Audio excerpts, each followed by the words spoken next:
Good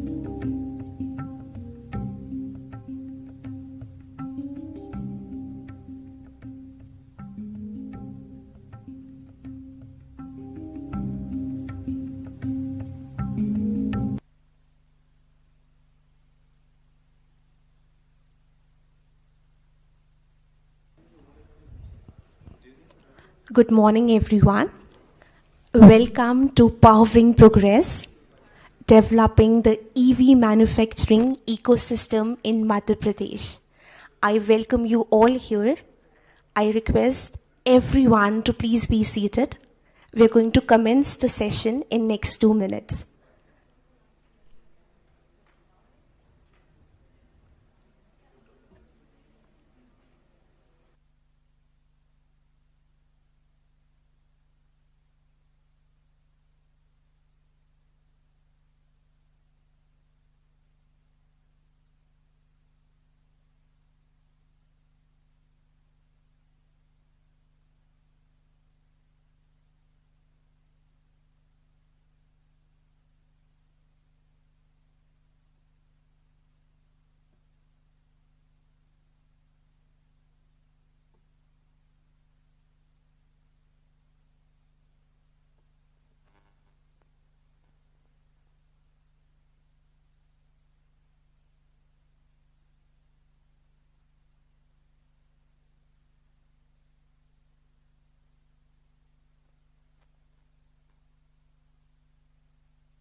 Good morning, distinguished guests, respected dignitaries, industry leaders, researchers, and esteemed participants.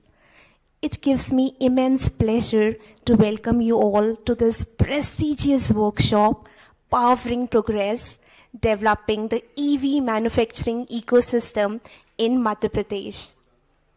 As we stand at the forefront of a transformative era in mobility, today's workshop will serve as a powerful platform for collaboration and strategic action in developing a robust EV ecosystems in our state and beyond.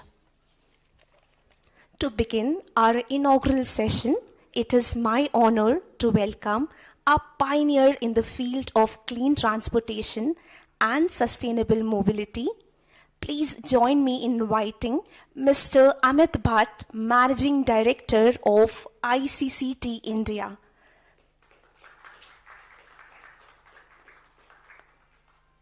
Sir, we're delighted to have you with us. I now invite you to share your opening remark.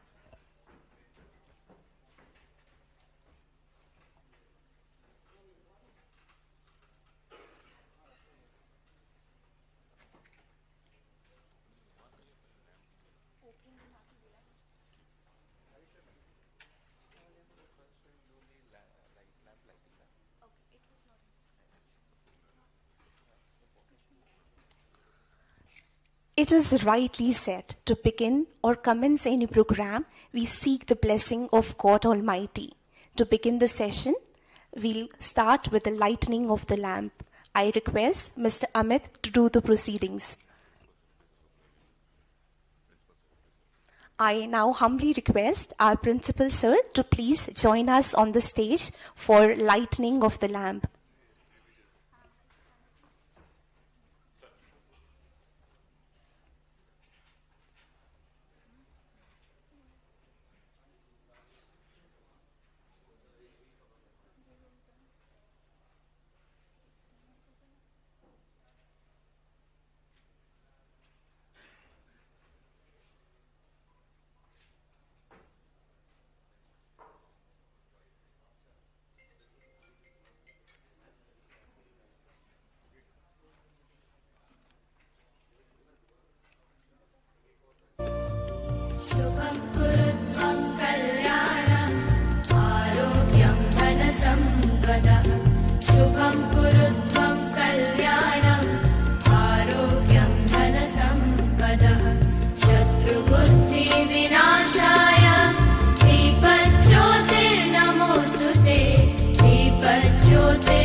Good morning, ladies and gentlemen.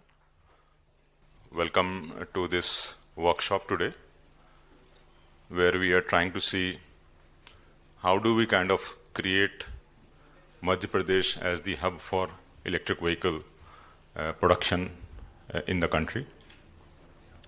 And this workshop that we are kind of very excited to partner with the government of Madhya Pradesh along with ENY. Today, we will be discussing in 3 sessions. One, the need for electrification. Second, what policies will drive electrification manufacturing. And third, how can Madhya Pradesh be that fulcrum which drives electrification in the country, but also kind of becomes the kind of a powerhouse for EV manufacturing in the country. So, before I start, just to give a background that globally we are seeing that automotive industry is at the fulcrum of this massive transformation which is happening. I mean, look at some of the numbers which are coming from other parts of the world. China is now registering more electric than conventional. Europe, Germany and some of the other countries in Europe are almost at a quarter of all the new car sales are electric. Even US, which has been slightly slow to adopt, is roughly at about 10% of all new cars sold are electric. India, we are really at starting point of this journey. We are about 2% of all new car sales as electric. And a recent report which was launched by Niti Aayog just a couple of days back really paints electric vehicle opportunity as a $200 billion opportunity in India. Now, if that transition is going to happen, if the vehicle adoption in India is going to increase, these vehicles have to be produced somewhere. And so the big question is that can Madhya Pradesh become the hub for electric vehicle manufacture? And I'm very thrilled that Raghavendra sir is today with us to kind of help shape this conversation forward on how do we kind of move MP in this journey, where it is the automobiles, or whether it is the auto components, or whether it is the ancillary infrastructure that goes along with electric vehicles, can be kind of manufactured, can be made in Madhya Pradesh. So today, we will have 3 sessions. First one, we'll look at largely on the policies. Second, we will look at more in terms of the components and the support infrastructure. And third, we will look at more in detail on the newer vehicle segment which has come called electric trucks. As you know, under the Prime Minister's e-drive mission, recently a guideline was issued for looking at adoption of electric trucks in India. And this is a newer vehicle segment which has come. And the reason why it is important is that trucks roughly account for 3-4% of our overall fleet and are responsible for almost close to 50% of the emission. So with just 3-4% of the fleet can address 30-40%, 50% of the emission, the question is, how do we take this conversation forward. So with this, I would like to first invite Raghavendra sir to please come up on dais. And he has been a great support for us. He's been the partner for us to do this workshop. And I would like to formally welcome you, sir, if you could kindly come up on the dais. And then I'll request.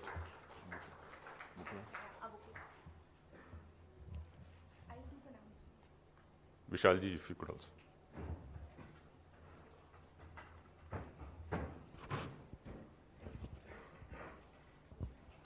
Thank you, Mr. Bhatt, for your thoughtful and forward-looking remarks. It is my privilege to invite a distinguished policymaker who has played a key role in shaping Madhya Pradesh industrial growth and investment ecosystem. Please join us in welcoming Mr. Raghavendra Kumar Singh, Principal Secretary, Department of Industrial Policy and Investment Promotion, Government of India. I invite Mr. Bhatt to present a bouquet to Mr. Raghavendra Kumar Singh as a token of deep appreciation.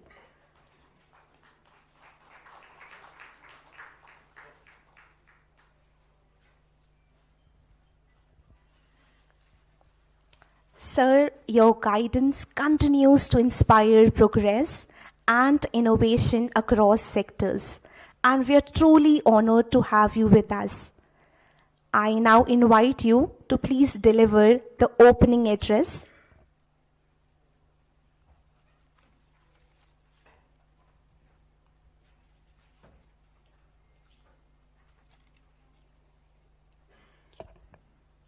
Vande Mataram and good morning. Welcome to the city of lakes.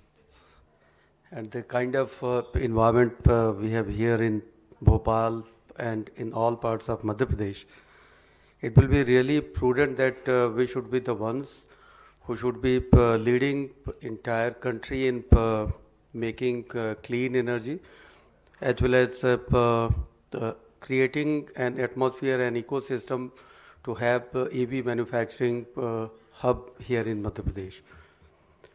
Honorable Mr. Bhagwan Bindi Gawale ji from Volvo Eicher, and I remember that Volvo Eicher has become a kind of success story of Madhya Pradesh and Volvo Eicher themselves. Here is a company which has started their business around 1985, and they had 7 tranches of different phases of investment, and they have an investment of around $1 billion, if I am not incorrect. And they are employing directly and indirectly around more than 45,000 persons. So please give a big hand to Mr. जैसे हिंदी में कहना है कि भगवान यहाँ स्वयं हैं, तो उनकी ब्लेसिंग्स हैं. मिस्टर संदीप बांगिया जी, मिस्टर सागर मित्रा जी, मैडम महुआ आचार्य जी, दीपेश द्विवेदी जी, आप सभी यहाँ पे जो उपस्थित हैं, मैं आप सबको मध्य प्रदेश की तरफ से एक हृदय से स्वागत करता हूँ. मैं friends, we are here to discuss EV manufacturing ecosystem in Madhya Pradesh. तो इसमें जो सबसे पहली बात मैं आपके समक्ष रखना चाहता हूँ कि India is one of the fastest growing economy in all the world, and Madhya Pradesh in big states is the fastest growing economy amongst the states. So you are right here at the junction of fastest of the fastest. So this is a place where you will find that things move in a very fast pace, a very rapid pace. Not only that decision making is very fast, but we also try that whatever we commit, we deliver on those accounts. You would love to know that Honorable Chief Minister Sir is himself leading the charge. He is Honorable Minister for Industries also. So he is the one who is leading this entire system of industrial development, creation of big industrial environment in Madhya Pradesh. Coming back to this part of solar, so you are aware that India is one of the leading partners in solar reliance for entire world, and we are the ones who are doing things in such a rapid fashion that whatever that was supposed to be done by 2030, the kind of commitment which India gave, we are fulfilling it 3-4 years earlier than 2030. Honorable Prime Minister sir has declared that by 2030 India will have 550 gigawatts of electricity generation from renewable sources, basically solar energy. Madhya Pradesh has also decided and we have placed that today we are making around 6 gigawatts of renewable energy, and we are going to have 33 gigawatts of renewable energy by 2030. So this is a kind of more than 5 times improvement in our efforts in that sector. Today our energy bouquet contains around 20% of renewable energy sourcing, but by 2030 it will be around 50%. So half of the electricity will come through renewable energy sources. I should also mention that due to its geographical location, advantageous geographical location in this regard, the bids which are coming for solar power generation, it is the lowest in entire country. It is the lowest in entire country, somewhere around ₹2.20, ₹2.24 से ₹2.25 के आसपास. So now we are in a scenario where not only that we are going to create a huge amount of solar related infrastructure, but we are also getting electricity at cheaper rates. And we should not wonder that our Electricity Regulatory Commission, our electricity department has given an option to all the industrialists, if you use power during the daytime, it will be 20% cheaper. तो आप देखें कि हम एक जैसे not only that we are working on a big scale, big canvas, but we are also getting electricity at a very cheaper rate. The kind of policies Madhya Pradesh has created, the kind of environment we have created. We are not only working for solar, but we are working for wind energy. We are working for pump hydro storage policy. So we are looking towards different options for CBG, compressed biogas. So everything that you think, green hydrogen, everything you think Madhya Pradesh has started doing that. I would also love to mention that Madhya Pradesh has created a kind of ecosystem for automobile industry, and almost everything that you require to have a big automotive sector in Madhya Pradesh, it is available here. You have big players like Volvo, Eicher, Force Motors and others. They are not only creating but innovating and doing lot many things. Our system has also been designed in such a fashion that we have created good policies for that. We are giving extraordinary support to EV manufacturing sector. Our team will present the policy related details in short while in a different session. But whatever investment promotion assistance we are giving in other sectors of industries, we are giving you 1.3 times more here in EV manufacturing. We are also giving you additional 25% concession on land.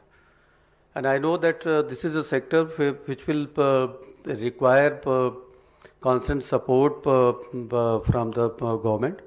So government this time has come up with a policy where if you create standalone research and development center, government is going to support in tune of around 25 crore 25 crore तक की support हमें government की तरफ से भी research and development पे मिल सकती है. And not only that, in many cases government will consider your investment in research and development as part of that eligible financial capital investment. So that will become part of your investment promotion assistance. We are also aware that the factors of production has to be really very, very good for industries to come here. So you name anything, you name land, you name water, you name electricity, you name labor, whatever you think kind of a very congenial law and order situation. Madhya Pradesh is always supposed to be a land of peace and tranquility, and the kind of environment, not only that ease of doing business, but ease of living is also one of the best places to live. And interestingly, जब मैं Volvo Eicher की कहानी बता रहा था, तो एक चीज़ ये भी समझने की है कि आप मध्य प्रदेश आ तो गए हैं और एक बार आप आ जाएंगे तो यहाँ से जा नहीं पाएंगे. सो ये हमारे जैसे कहते हैं ना कि this is something that is in our DNA. जिस तरह से हम बाहर के लोगों को आत्मसात करते हैं और जैसे शक्कर पानी में घुल जाए, तो उस तरह से बाहर से जो भी आता है वो मध्य प्रदेश का हो जाता है. तो मैं आप सभी लोगों को इनवाइट करूंगा कि आप मध्य प्रदेश में आएँ. लेबर की मैंने बात अभी की, लेबर रिलेटेड रिफॉर्म्स का एक बिल ऑलरेडी विधानसभा में पारित हो चुका है. जन विश्वास बिल हम लोग Madhya Pradesh was the first state in entire country 2024 नवंबर दिसंबर में हम लोग लेके आए थे. अब इसके बाद से जन विश्वास बिल का दूसरा भी विधानसभा के समक्ष पेश किया गया है. तो we are working on that ease of doing business and all kinds of support for the business in industry. We work on a kind of end-to-end solution on portal. Everything will be given you through the portal. हमारे मुख्यमंत्री जी बार बार कहते हैं कि जो business को जितनी भी सहूलियतें मिल सकें, तो सबसे बड़ी चीज़ कि लास्ट ईयर हम लोगों ने इन्वेस्टमेंट प्रमोशन असिस्टेंस बहुत सारे जगहों पे लोग प्लेस कर देते हैं कि हम ये सपोर्ट देंगे, इंडस्ट्री को ये सपोर्ट देंगे. Madhya Pradesh one of those state या बल्कि सबसे आगे रहने वाले स्टेट्स में है. Whatever we have committed we have given back to industry. और पिछले साल हम लोगों ने मोर देन 5,100 करोड़ का disbursement to MSME units and larger units उन सबको दिया है. लेबर के बारे में एक आखिरी में बात कह के अपनी बात ख़त्म करना चाहूँगा कि Madhya Pradesh is a state जहाँ पे कि लेबर रिलेटेड कोई प्रॉब्लम्स बहुत सारे हमारे इंडस्ट्रीज यहाँ पे बैठे हैं, तो यहाँ पे लेबर रिलेटेड कभी कोई प्रॉब्लम नहीं हुई. There has been 0 man days loss in past 20-25 years. तो मध्य प्रदेश आए, आपको you will have value for money in Madhya Pradesh. In Madhya Pradesh आपको लैंड हो, लेबर हो, इलेक्ट्रिसिटी हो, water supply, industrial water supply in most of the places we are giving at rupees 25 per kiloliter. So that may be one of the cheapest in entire country. तो आपका सभी का स्वागत है. Madhya Pradesh is set to be जो tourism की हमारी line है कि we are heart of incredible India. और हार्ट तो हैं हम लोग और हम लोगों का दिल बड़ा है. तो प्लीज़ आइए. Thank you.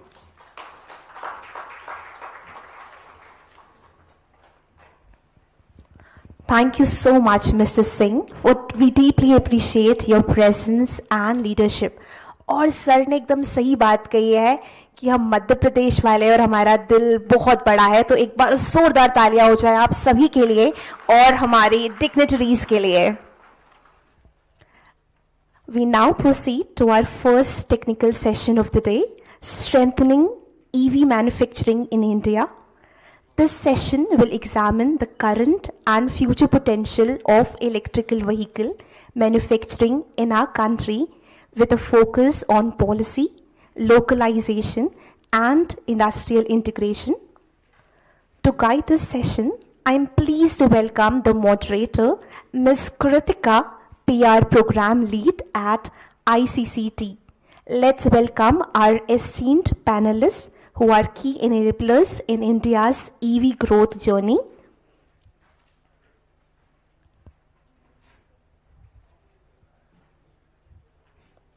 May I request panelists to join Ms. Kritika on the stage? Mr. Bhagwan Bindiganevile, EVP Strategic Planning and Communication, Volvo Eicher. Panelist 2, Mr. Anmol Bohre, Founder and CEO, Enigma Automobile. Panelist 3, Dipesh Dwivedi, Director, PMI Electromobility. Panelist 4, Maxine Lewis, Founder and CEO, Magneta Mobility. Panelist 5, Shashank, VP Operations, Pulse Energy.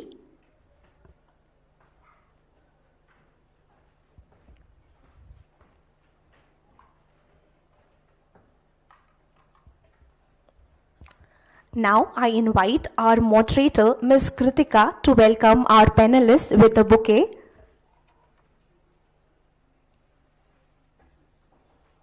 Please put a huge round of applause for Ms. Kritika and our panelists. Let's hear it louder for them.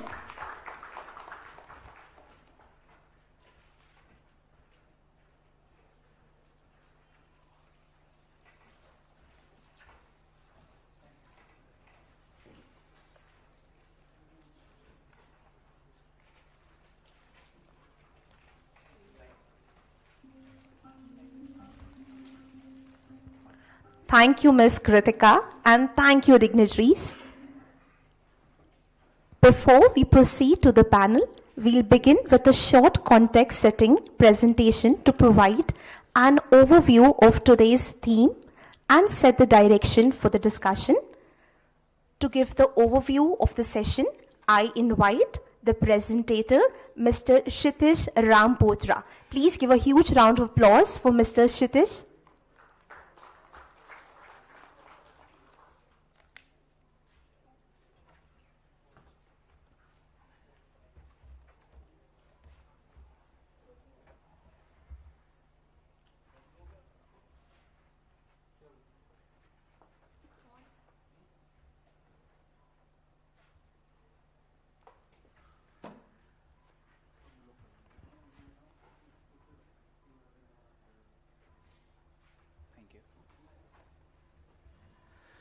A very good morning, everyone.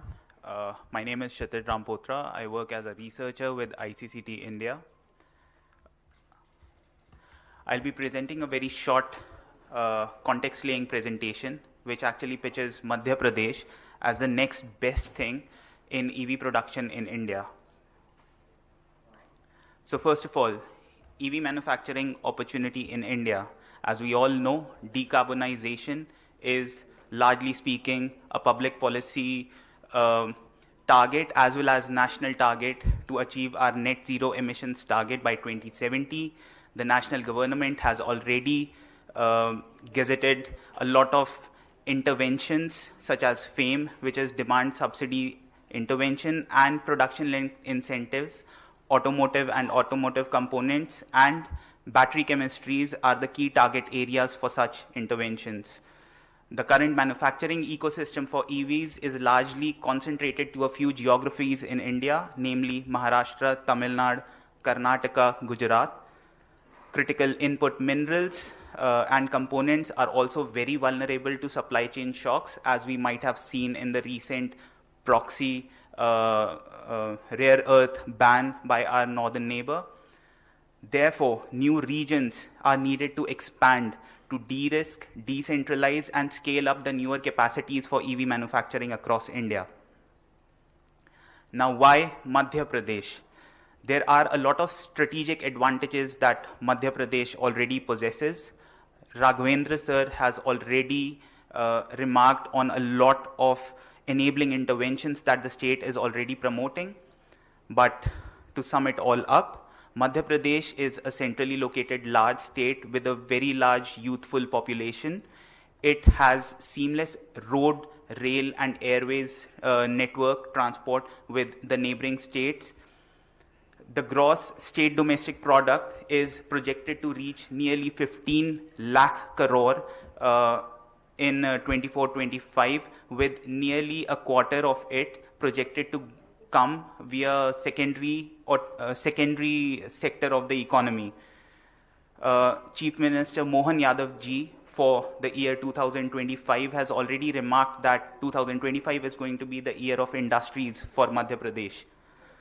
Madhya Pradesh is consistently remarked as a top governance, a very effectively governed state. It tops the ease of business doing rankings also. There are two flagship policies when we are talking about EV manufacturing for Madhya Pradesh. The first being Industrial Promotion Policy 2025. The basic targets can be summarized as industrial contribution needs to be taken to 1/3 of the overall GSDP of the state, which would come around 5.4 to 5.9 lakh crores. This is envisaged to create 20 lakh new jobs across the state. This would also be, the way this would happen is that the state is providing a lot of enabling interventions such as help in infrastructure creation, relaxation on power tariffs, water availability, help and support in skilling initiatives, IPR assistance in creation and protection. This would enable investor confidence to enable industrial uptick in the state. Madhya Pradesh EV policy specifically targets the EV sector in the state. The basic targets for this policy are as such. 40% of all the new registrations across two-wheeler categories are envisaged to be electric by 2029, 80% for the new three-wheelers, 15% for four-wheeler segment, 40% of all new bus registrations are envisaged to be electric, and 80% of all new state government vehicles are targeted to be electric. This basically lays out a clear demand horizon for the state to transition to electric mobility. Now, automotive industry in Madhya Pradesh has been a consistent presence. The state is home to 30 OEMs, large OEMs, thousands of engineering manufacturing units, more than 2,000 automotive component manufacturers. This industry employs more than 2 lakh skilled technical professionals. There are also large international collaborated high-tech skill development institutes across the state. This particular sector also boasts of a $192 million worth of exports for the year 2023 and 2024, the recent years being even higher. And Madhya Pradesh also is home to Asia's longest automotive test track, the National Automotive Test Track, which is an 11.3 kilometer dedicated corridor for high-speed vehicle testing. These are some of the large players that are already present in Madhya Pradesh. The numbers also tell a similar story. Madhya Pradesh is seeing a consistent growth in electric vehicle penetration.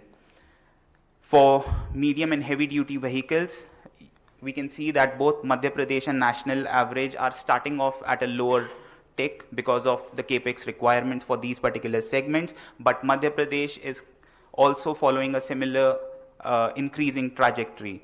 For e-buses, Madhya Pradesh does show a slower adoption rate, remaining well below the national average.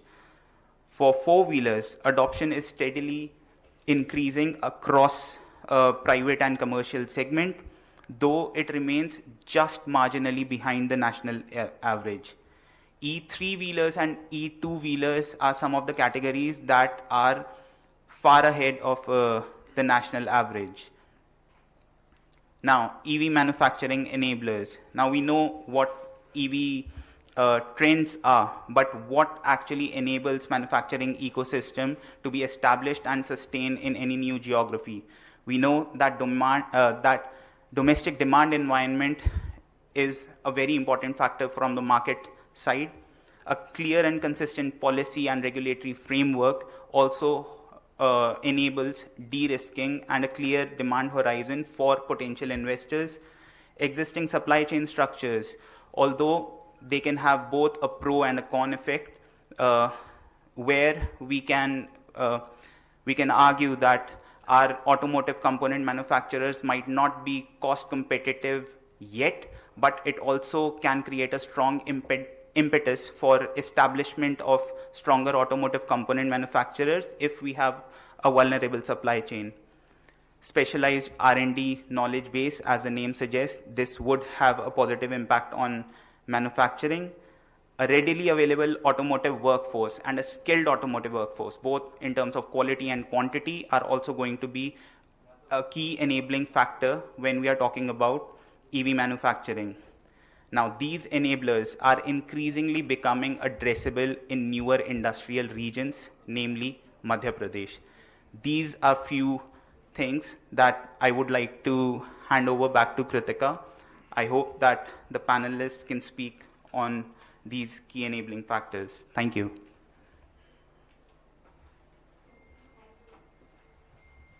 Thank you, Kshitij, for this very insightful presentation, which sort of sets the context for what is going to follow.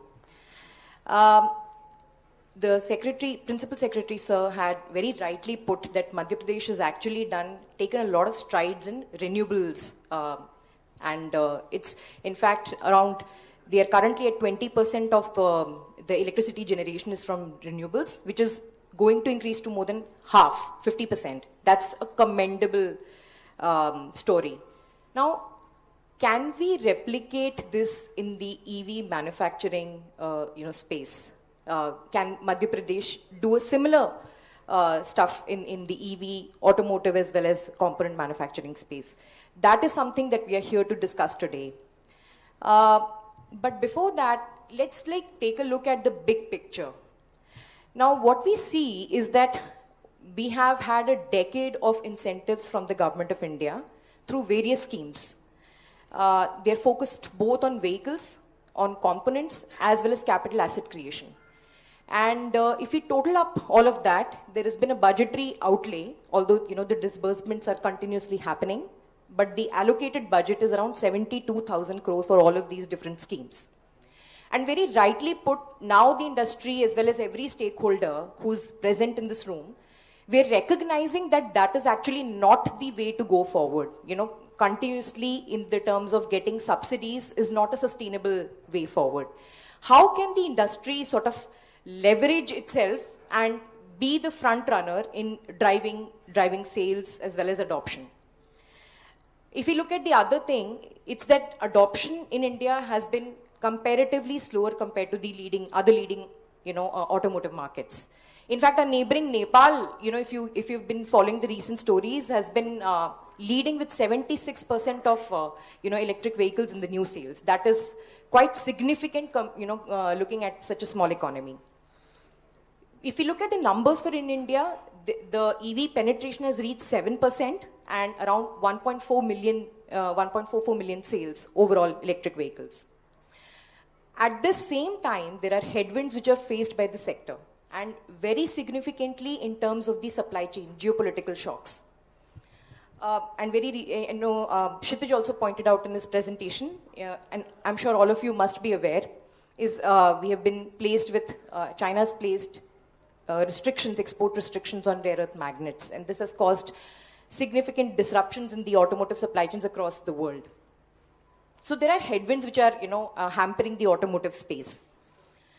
Now, if in this particular scenario, how do we, move the EV adoption forward?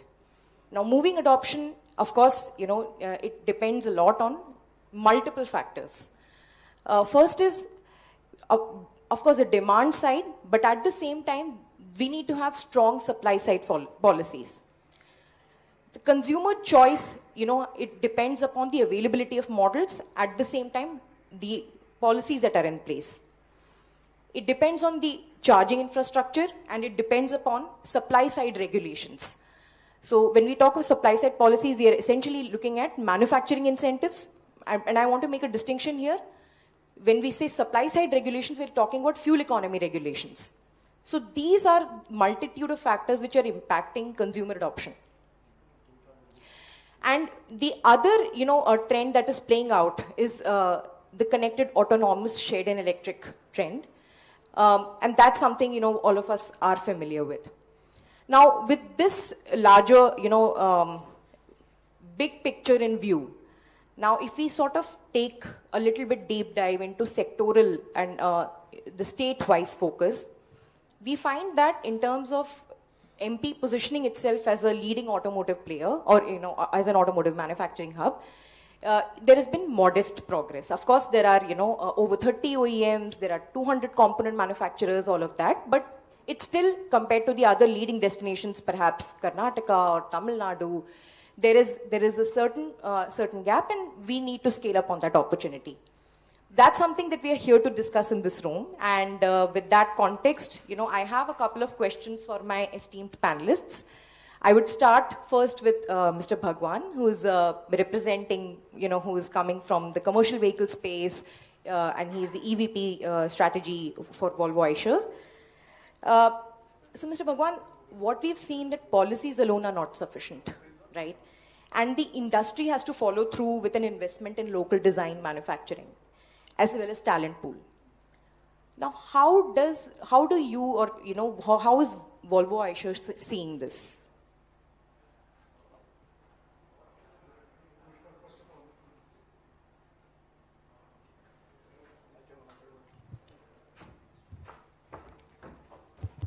Hello. Namaskar. Before I answer the question, I'd like to say a few things. My MD and CEO Vinod Agarwal considers Madhya Pradesh home, right? And since 1985, Eicher has been here. और जो secretary साहब दिखा रहे थे, both the Pithampur cluster and the Mandideep cluster actually are Eicher seeded, right? That we were the first people. तो उनका कहना यह है कि इंडस्ट्रियल पॉलिसी और इसमें मध्य प्रदेश की जो कथनी और करनी है वो दोनों साथ जाती हैं, right? So what is said is done, and then there is a process, and we have thrived in it, right? तो पिछले 40 साल में हम लोग ने अब 8 फैसिलिटीज बना रखी हैं. आज के डेट में इट्स नॉट इम्पॉर्टेंट, लेकिन ये भी कहना इम्पॉर्टेंट है कि हम लोग यहाँ से पिछले 12 साल से we've been exporting engines all over the world for the Volvo Group, right? So it's one of the first examples and one of the finest examples of जिसे कहते हैं आजकल Make in India and Make in India for the world. तो ये जो है यहाँ पे काफ़ी समय से चला आ रहा है, and we have thrived here. आज हमारे 8 प्लांट हैं यहाँ पे, right? उसके साथ साथ आज MP में IIT है, IIM है, और पूरा जो इंजीनियरिंग इंफ्रास्ट्रक्चर जो चाहिए होता है आज की डेट में, जो कि नए टेक्नोलॉजीज के लिए, they've started to come up, right? So as we see ourselves in a very good place in terms of having a home in the center of the country. Logistics kind of works very well, and we now benefit from, and also benefit, so to speak, the whole ecosystem of having trained manpower, and also access to cutting edge manpower. Because what we are talking about today, the answers to most of the questions are not answered. I also like to thank ICCT Amitji for the invitation, right? It's very rare you get an invitation to come back home, right? And visit your home state, right? So it was very, very interesting to kind of respond to that. But I think there's a lot happening. I think it's possible to do. And then I think Kritika ji, you've laid out, so to speak, the challenges with EV adoption. I think these are all valid challenges. Right? There is nothing that I think we can take easy or light, but I would say that we are working on it. I'd also like to say that manufacturing is happening in the city we are in. So our latest factory in Bhopal is where we actually manufacture our smallest truck, the Eicher Pro X, and that's launched in an electric first version. And I have 2 seats from me, Max, in here, who actually has a few of them. Right, so Bhopal, Madhya Pradesh actually has taken that journey. Pithampur mein electric buses banti hain. So it's not so basically we are present in buses, we are present in trucks, not only in N1, but also in N2. And we are, of course, developing solutions for where electrics make sense. So our journey is ongoing here. And we are, of course, collaborating with startups. We have suppliers here we try to work with. Of course, as was pointed out in the by Kshitij in the presentation earlier, they are probably not exactly in Madhya Pradesh. But as demand scales up, things come closer to the manufacturing hub. Yes. So every time we hear, and you've reiterated a very important part, that demand, the presence of demand has to be there for the investors to, with certainty they can invest in it, in the space. That's something that we've heard a lot. At the same time, I want to come to this entire topic of localization. I think now I'll go over to Dipesh. Dipesh, I think the industry is split when you talk about localization. And what is the split? The split is that, one end we say that localization gives you a better control over supply chains and, of course, it's long-term reliability, and you need to build products ground up, basically suited to the climatic conditions of India rather than simply copy designs from other countries. And we have very unique conditions, whether it is the temperature, whether it is heat, dust, all of that. Now that's the pro part, for localization. At the other end, we also have this group which feels that, not everything can be localized, and it is not efficient to do so. There are structural, cost disadvantages that we have. Now, when there is this split, between pro and, against localization, how do you see this? What's your perspective on this?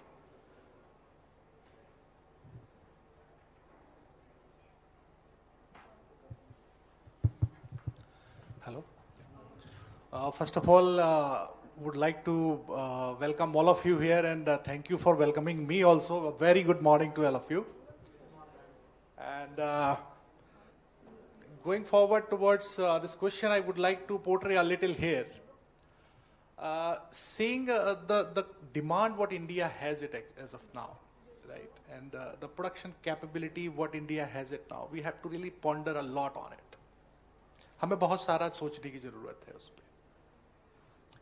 Then the next thing comes कि एक बार production capability आ गई, then what would be your localization plan, right?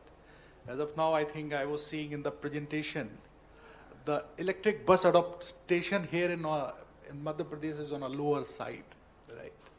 Maybe talking about the cities like in Delhi, or talking about cities like in Bangalore or some southern cities, there would be a lot of adoption we can see. But why this is happening? I remember around 2 decades ago, I used to visit Pitampura and Devas. There used to be a central hub here. KBL I used to visit a lot. KBL Kirloskar Brothers, one of the I could say the giant here, and indeed one of the two of the giant I'm seeing it sitting beside me. Right. So coming down in terms of the demand, what I see means seeing the report recently. I think 1.3 or 5 million, kind of a sale we made, and now raising up with 30% of growth, around about 4 million or so, and with the 30% of contribution which I have seen in the presentation. If that is the progress which we are going to do, I believe by 2030 or 31 or so, we will be making 10 million, kind of a sale or the demand. But see here, because we are into the commercial industry, PMI is very own Indian company, okay, and we are into the electric bus segment. Okay, so talking about electric bus segment, yearly, I believe the production capability we do have 25 to 30,000 odd, buses. But the other side, if we see the demand, which is going more than 50,000 yearly or 60,000 yearly. This is about electric buses. I haven't touched upon the other products like a school bus, or didn't touch upon intercity buses and all. There are different, ruler games there in terms of how many kilometers a single charge this bus will go. So coming down means talking about this intercity bus, and wherein you talked about the condition, climate condition here in India. See, there are 3-4 sort of technologies. I'll go a little deeper here so that you will understand what I'm talking about and making a point. Earlier, we were dealing with 3-4 sort of technologies called lithium, magnesium oxide, LMO, and then we have nickel, magnesium, cobalt, NMC. Then we have gone with LFP, lithium ferrous phosphate. So why we are going all this? I'll tell you one great example, seeing the condition here in India. When we were dealing with LMO technology, the condition here in India, what happens? The temperature goes up. Once the temperature goes up, those LMO chemistries, they are not prismatic cells, they are pouch cell. Okay. When they are pouch cell, we have to glue it with some gum. Okay. That gum has the density, let's say around 80-85 degrees centigrade. Why I'm talking about 80-85 degrees centigrade? Because when we are operating these buses in a climate condition of 45 degrees centigrade or 46 degrees centigrade, the panel wherein those batteries are fitted, those temperature goes more than 90 or so. So what happens? The density of those glue leaks. We call it as this insulation fault. Okay, and then your own bus or battery or whatever the vehicle you are operating, it is standby. The second thing, we have to also address the ACB, BCB, active cooling and passive coolings, right? Because in this temperature, how the ACB, BCB is going to be. Let me tell you one thing which I talked about. PMI is your very own Indian company. Doesn't have single electro-thermal incident. We are working rigorously on that. So we identified, means we have troubleshooted that, means LMO, I think this pouch cell will not be a one which we are looking forward for Indian requirement. Then again, those R&D been taken place. We shifted ourselves to LFP. LFP is a prismatic cell which comes into ampere hours. It depends, means what is the need we required for powertrain to generate the power, and then we have the backward calculation to have it from the battery side. So this battery component is itself is the 40% of your vehicle cost. Okay. Then remainings are, your motors, and it doesn't have those gears and also motors. And then the next important things becomes your, the power electronics. Okay. So I'm looking forward in these 3 segments now, which you have asked about, the localization. The batteries, which is the 40%. The power electronics. Power electronics, when I talk about, there are maybe, we talked about, we have IEMs in MP and all across. We have IITs, we have ISC, lot many people are working into this area. But what's happening here? When we talk about power electronics, that means I'm talking about the converters, boost converter, buck converters, IGBTs, MOSFETs, right? All those things are really, required to have a very, I could say, a kind of a testing which should be validated by our, agencies, probably from ICAT or ARI, means whether they are really, going to support that ecosystem, what we have it here. Because I talked about earlier, the LMO didn't support it. So it should not be that I'm going to import someone and it is not going to support, and I'm again, started copying it at a mass level, right? So what I look forward, all those, institutions should come forward, integrate these demands, because as of now, I see that we have to still develop that capability to develop semiconductors, right? We do not know how to write the Gerber files over the plates, right? So these are all minor things, but talking about in terms of the startup contribution, because we make as a whole one product. Talking about the startup contribution also would be very important for all of us, because we may not be able to localize all the parts. Yes. My product used to have more than 700 parts. So we may not be able to localize all the parts. We required a startup to come forward and support into that ecosystem. So a startup means what? Means they can come into the power electronics to develop those localization. That is one. Probably we can work out the nectar. We have seen that J&K has got the nectar of some, lithium ores and all. Lithium is a very critical component here, right? We may talk about the extraction of hydrogen from H2O or whatsoever, but still lithium is the very important chapter here, right? Extraction of hydrogen would be very costly in terms of the electricity consumptions and all. But in this point of time, the nectar of those lithiums, with the help of that, what could be the other chemistry which can be worked out? What could be the ampere hour we can generate? All those, value additions or the localization, I believe R&D centers has to come forward by integrating the institutions. Secondly, talking about in terms of government also has to support, because I believe in neighbor countries, you cannot change the neighbor, so I'm talking about the neighbor always, right? So what happens, my neighbor countries are becoming the partner with the startup to support them. Not financially, but in terms of the network, in terms of creating their bandwidth and all, right? But here in India, we still talk about incentives. I'll give you one more story about incentives. We have talked about PME drive. We have talked about FAME 2, right? I believe 10,000 crores of outlay which was decided and disbursed also some, I believe. But let me tell you one more thing. When we decide this is the policy which is going to be, it should have very clear-cut instructions. This is what will enable you for the incentive. This is what will not enable you for the incentives. Earlier, we have seen many problems in terms of getting those incentives from FAME. I believe my colleague will vouch for that, right? So when we are framing those incentives, that should be very clear cut, right? Should not be subjective, should be kind of a tableau, which will be talking about yes, no, yes, no, yes, no, right?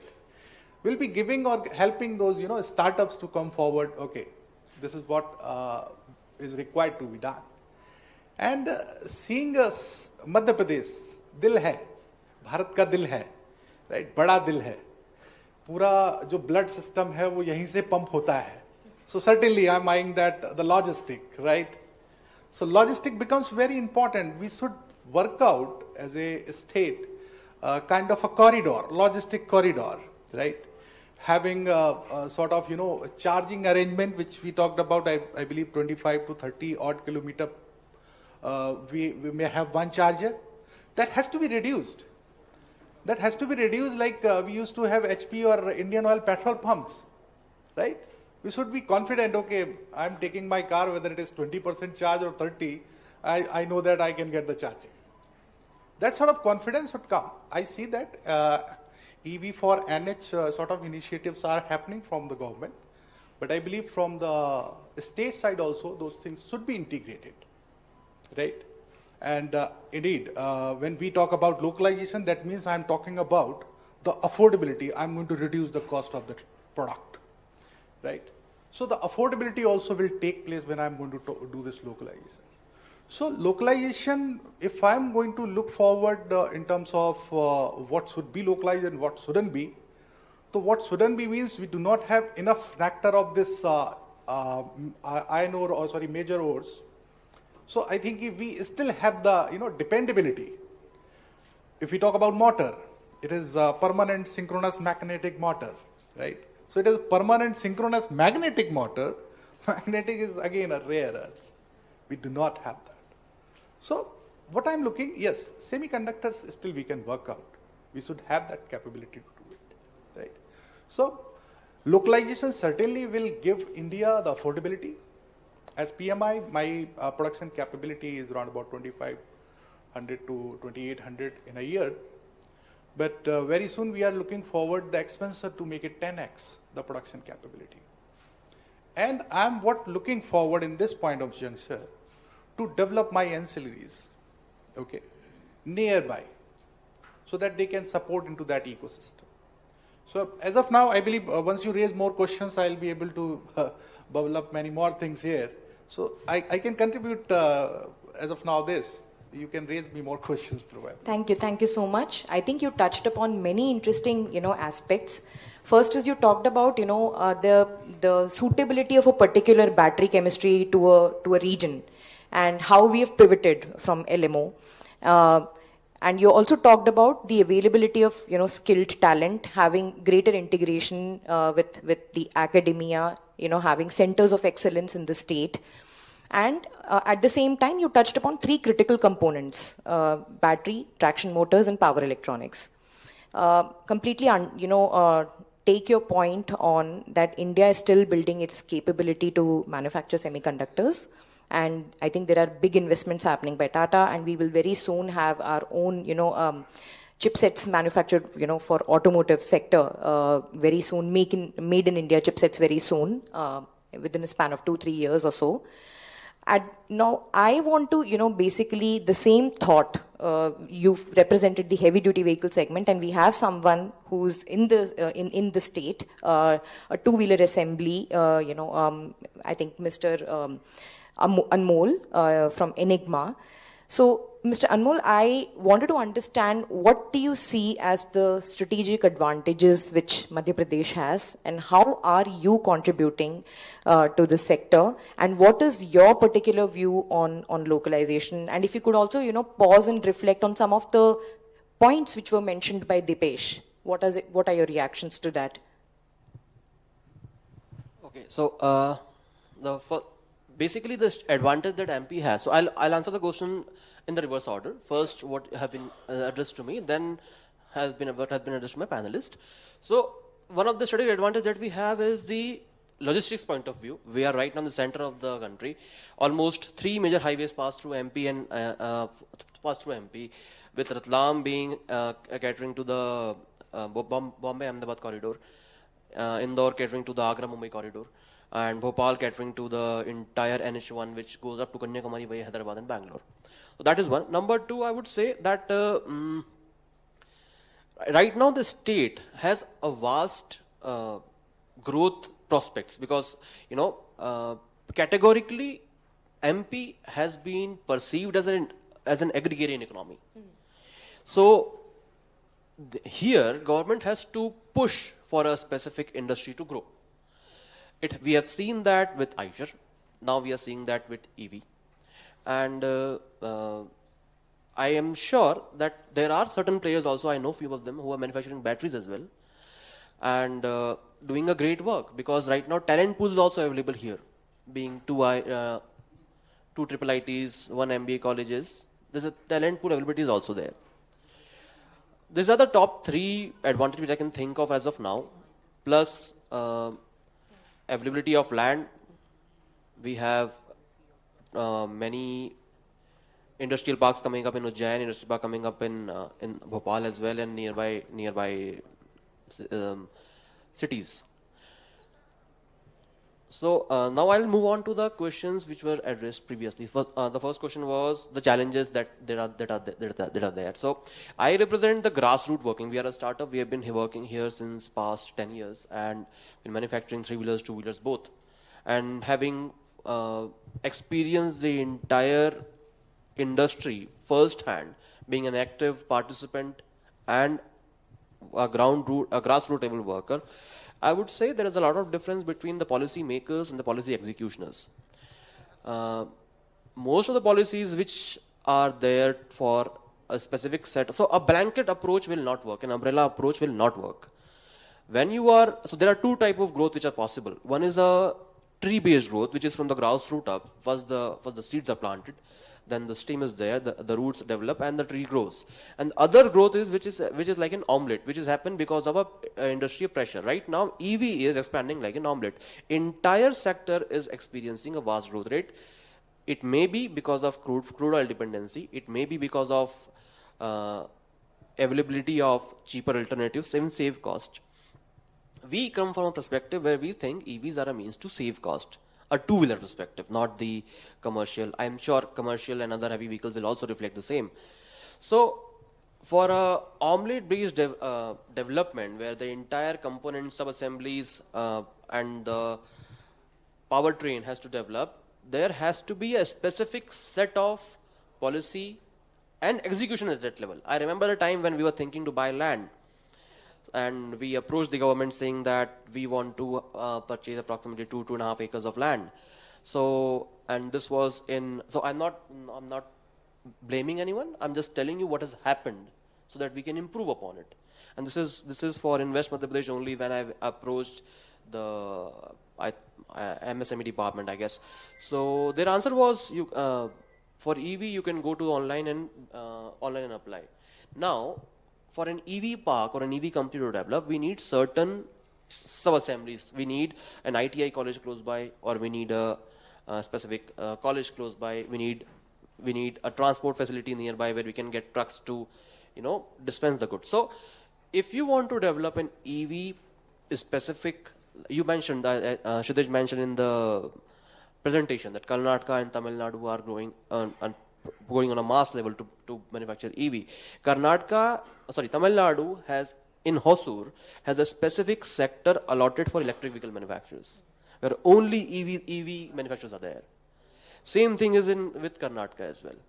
So a blanket approach will not work. In order to facilitate a particular industry, you have to ensure that whatever the industry need is available nearby.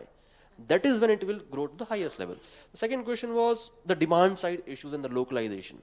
So the two-wheeler primarily has 10 major components, which includes the motor, controller, the chassis, the harness, the speedometer, accelerator, and disc brakes and front alloys. We are technically behind our neighbors in order for the ferrous magnets, as Dipesh rightly pointed out. These are a specific set of resources not available in the country. Unless and until we learn the technology to enrich that iron to that level, we won't be able to produce magnets. But other components, we have a stronger hand. Plastic parts we can manufacture very easily. Indian steel, Indian iron is world renowned and has, I think, as per to my knowledge, one of the highest grade iron available in the world. And this goes along with it, along other components as well. We have localized almost 80% of our procurement, but we are still dependent on China for procurement of motor and controllers, because we simply do not have that kind of expertise. There are companies coming up, and again they're coming up in Chennai, and few of the companies which are manufacturing motors of that particular level. But again, the cost economics does not work. When you're thinking of EV, you're thinking of EV as a means to save cost. Now coming on to the incentive part of it. An industry does not need incentives. We need facilitation of planning execution. The policies are being made. So for example, the FAME 2 scheme. FAME 2 scheme was made in order to facilitate faster adoption of electric vehicles to facilitate the manufacturers. The idea was that the cost of the vehicle should be substantially less so that the consumers can adopt it. What has happened? Manufacturers increase their cost by a delta,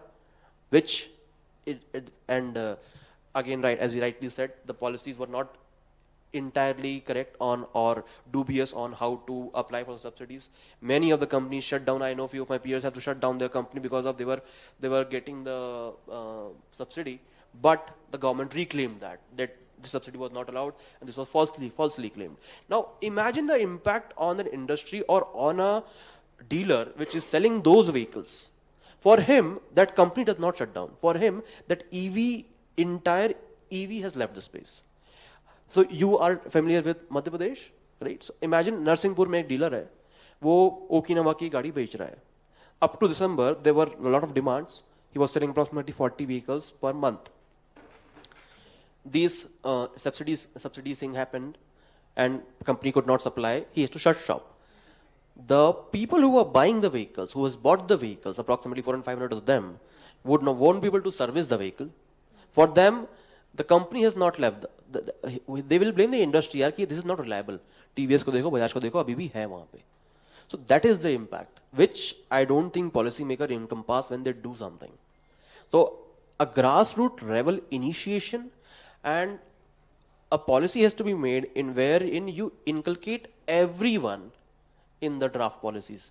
You inculcate few of the startups, you inculcate few big industries, you inculcate companies like Eicher, you inculcate charging manufacturers, you inculcate everyone. That is how you'll be able to get a holistic view and frame policies particular to that particular industry. Unless and until we do that, a blanket approach won't work. Thank you, Anmol. That was, very elaborate and very candid sharing of views. That was, I sort of agree with a lot of points that you mentioned. I think we also have amongst our midst Dr. Parikshit, who's the Additional Commissioner of Urban Development Department, Government of Madhya Pradesh. I would request him to join the dais.